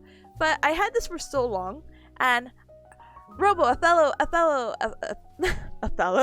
could probably appreciate this, but I have like an old sticker on here, and it's so run out. That's how long I was playing Pokemon Go ago, I guess. But ta-da! Super cute. You cannot see the details on it by whatever means, but I was like, wow, that's a really cool sticker, and I put it on, and I think my mom bearcat was like, what the heck? And I'm like, okay, back in the pouch it goes, I guess, never to be seen by the light of day. I guess. Ta-da! What a beaut, so beaut. And that's gonna go in there. I'll carry a photo of baby peas with me. Just kidding. I love her though. I'll carry all the photos on my phone. I just had this dumb test shot, I guess, laying around. And I am prepared for selfies. So if you're unfamiliar with this, it's a light. So it goes ta-da, ta-da, ta-da. I am, and then it has like a warm lighting feature. And then it has another one. Lighting shot. Sorry. You're blind? Go light up your room or something. But yeah, that's all I have in my things. But I'm super prepared. And then ba-bam. Oh my goodness. Oh. But yeah, that is all I have for the trip so far. Go man. Da-da. Now we just have tip plush stream, I guess. Now I can't Google how bearcats look like? What do you mean? Just Google it anyway. I don't know what to tell you. Anyway. Yeah. Might want to set a clothes? Maybe? I don't know. I wasn't really thinking about clothes. I thought of just being like a bum or doing laundry every day. No, but yeah, no, I have clothes. I don't want to show you my suitcase right behind me. We'll figure it out. We'll figure it out together. Okay. Buy clothes while exploring? You know, that's actually what was one of my plans of what I wanted to do last time. There's this place called, oh, the name is escaping me, but it's like the thrift store center or thrift shop center of like Tokyo, and I thought it was so cool, but I didn't find anything thrifting. I mean, yes I did, but not, excuse me, in that area. Go with one set, come back with 7? No. I have all the outfits planned too. The weather's gonna be really pretty though. Sorry, let me take this away. Sorry, I took my flash camera because I'm gonna end stream soon. The weather's gonna be in like okay, wait, sorry, let me get it in Celsius for the cubs who do Celsius. It's gonna be about 70 degrees Fahrenheit, maybe 20 degrees Celsius, with a low of 50 degrees Fahrenheit and about 10 degrees Celsius. So pretty comfy weather if I do say so myself. Harajuku is the fashion capital? It is. It's actually really nice to go around and eat like these like wacky snacks. Oh no! Hold on. 10C? Yeah. Did I say that right? Please say yes. That's at night.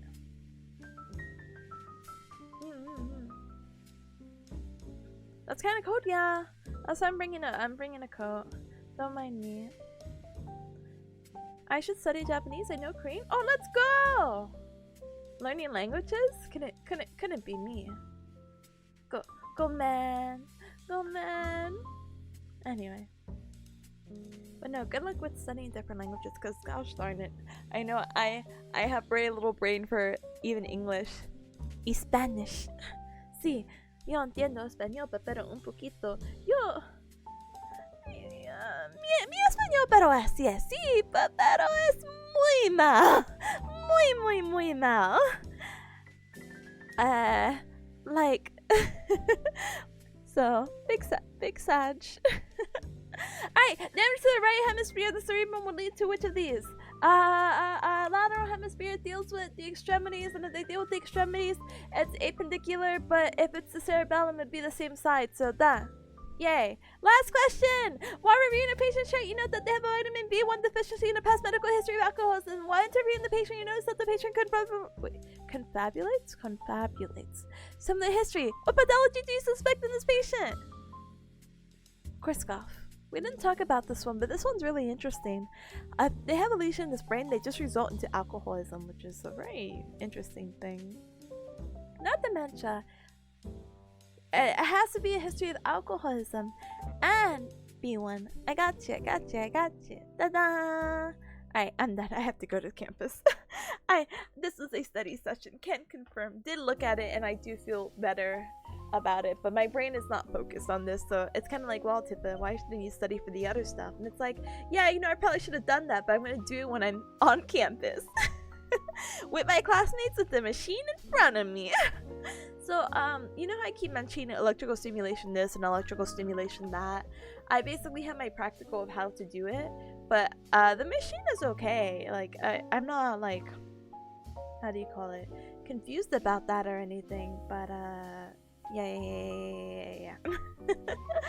I still need to use it and like have like a physical person there to be like, oh, can I do this on you? Okay, how does it feel? Alright, I'm gonna position you in this way. Like I have to go through the whole routine of being like, hi, my name is Tipanya. I'm a student bearcat. How are you today? I'm a student bearcat at Bearcat Graduate School. How are you today? Cool. It's like a whole script, and it's just all like really dummy and really overwhelming for like no particular reason other than like it is truly what it is on this heck of an earth. So with that, let us politely z. We have all next week to study, so yeah. So thank you every cup for hanging out with me. Sorry if any cup was like here for like super education. I'm so sorry I took it super casual. I promise you on the day of those exams I will be stressed and I'll be like, this is what we're doing. So please forgive me, but I hope you guys have a lot of fun later today if you're having any Friday night plans. If not, please have a good rest of your weekend, and I will catch you guys Monday, Tuesday, Wednesday, Thursday, and then Friday I'm actually flying out, so you'll have to forgive me, okay? You talk a lot. Look, if you talk a lot, I talk a lot. We're a match. Heart emoji. But you're so good. Thank you, Sleep by the way. Good luck. You'll do well in the presentation. Thank you. Thank you, Rebel as well. Thank you. It does sound like a plan. It is the world's most awesome plan. Can confirm. Pretty awesome. Hey Cubs, I have a question. I have two people I want to raid. They're both super cuties. I need your opinion of what you would want to watch. I don't know what Xenogears is, but we can go with Rat Plays Xenogears, or we can go with her hat looks like the magical girl Doremi. These are your three options, or two options you get today. Sorry, Cups. They're both new though. But yeah. No stress for you. Hopefully no stress. And thank you, by the way. Thank you for hanging out. I appreciate it. Thank you, Pata as well. Thank you. Have a nice day. Take care and good luck with finding your lost voice. I will find it. One option? Oh no. Please. I would feel I don't know. I don't know if it's you Cubs or maybe it's just me. I would feel bad if I was just like, okay, bye, and I never found someone to like raid, you know? I would love to always put you Cubs into somewhere. I wouldn't leave you in the void. Because at least if I drop you off somewhere, then you have like the free will to be like, actually, I don't want to be here. And then you can leave. So easy, you know? so easy. So again, we have our two options. We have Rat Plays Xenogears, which is a game I'm not really familiar with, to be honest. And then we also have Magical Doremi Girl play Amori. Oh, there you go. It only gave me the first option. Oh, I'm sorry. Oh, sorry about that as well. Leave you in the void? So, me? Oh, okay, sorry, the other void. I'm sure if I left my Cubs in your company, they would be just fine. But if I left them in the void, I'd get worried. I'm like, maybe they're not entertained. Maybe they're looking for someone new to fill in the void while I'm gone. Please. With that, feel free to choose and put your votes in. We're going to be... I'll probably be dropping by... Oh, wait, is Catachino streaming now? Wait, is Kato streaming? I thought that was at 6. Like... I thought, wait, hold on.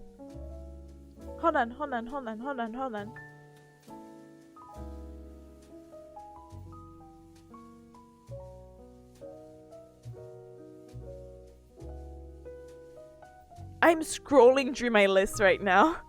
Where is Catachino? I found them.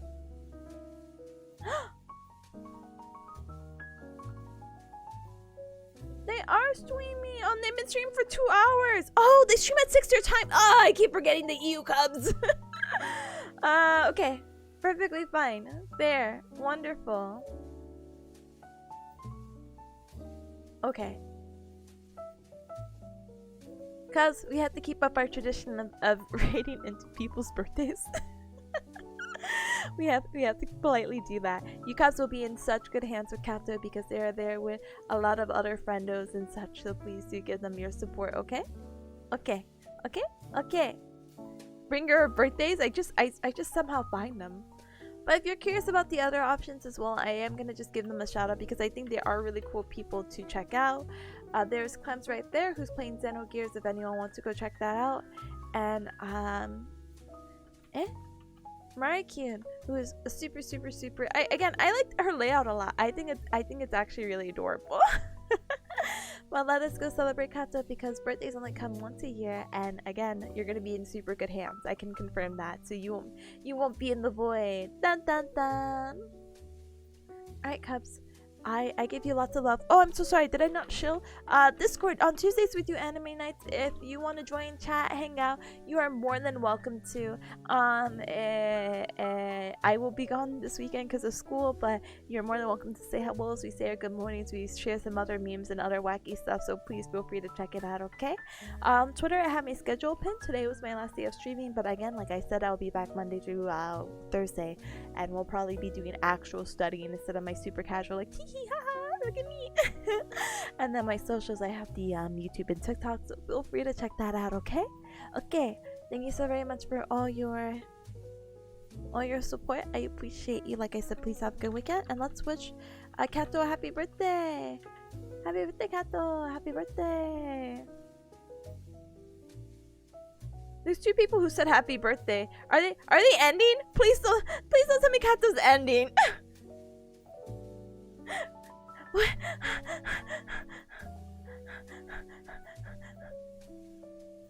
Hold on.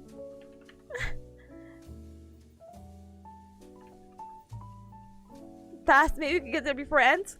We could try to get there before it ends. Okay, no, they're doing another game. I'm so sorry. I got panicky because a lot of people said happy birthday, happy birthday. I'm like, oh my gosh, are they ending? Raid fast or raiding fast? Okay, lots of love to you, Cups. A good weekend. Bye. Feel free to join in the audience to be like, haha, you're so funny. Quick lash. Hey, bye. Here's a raid message just to be like, haha, look at this. Make sure you're copying pieces. No. Okay.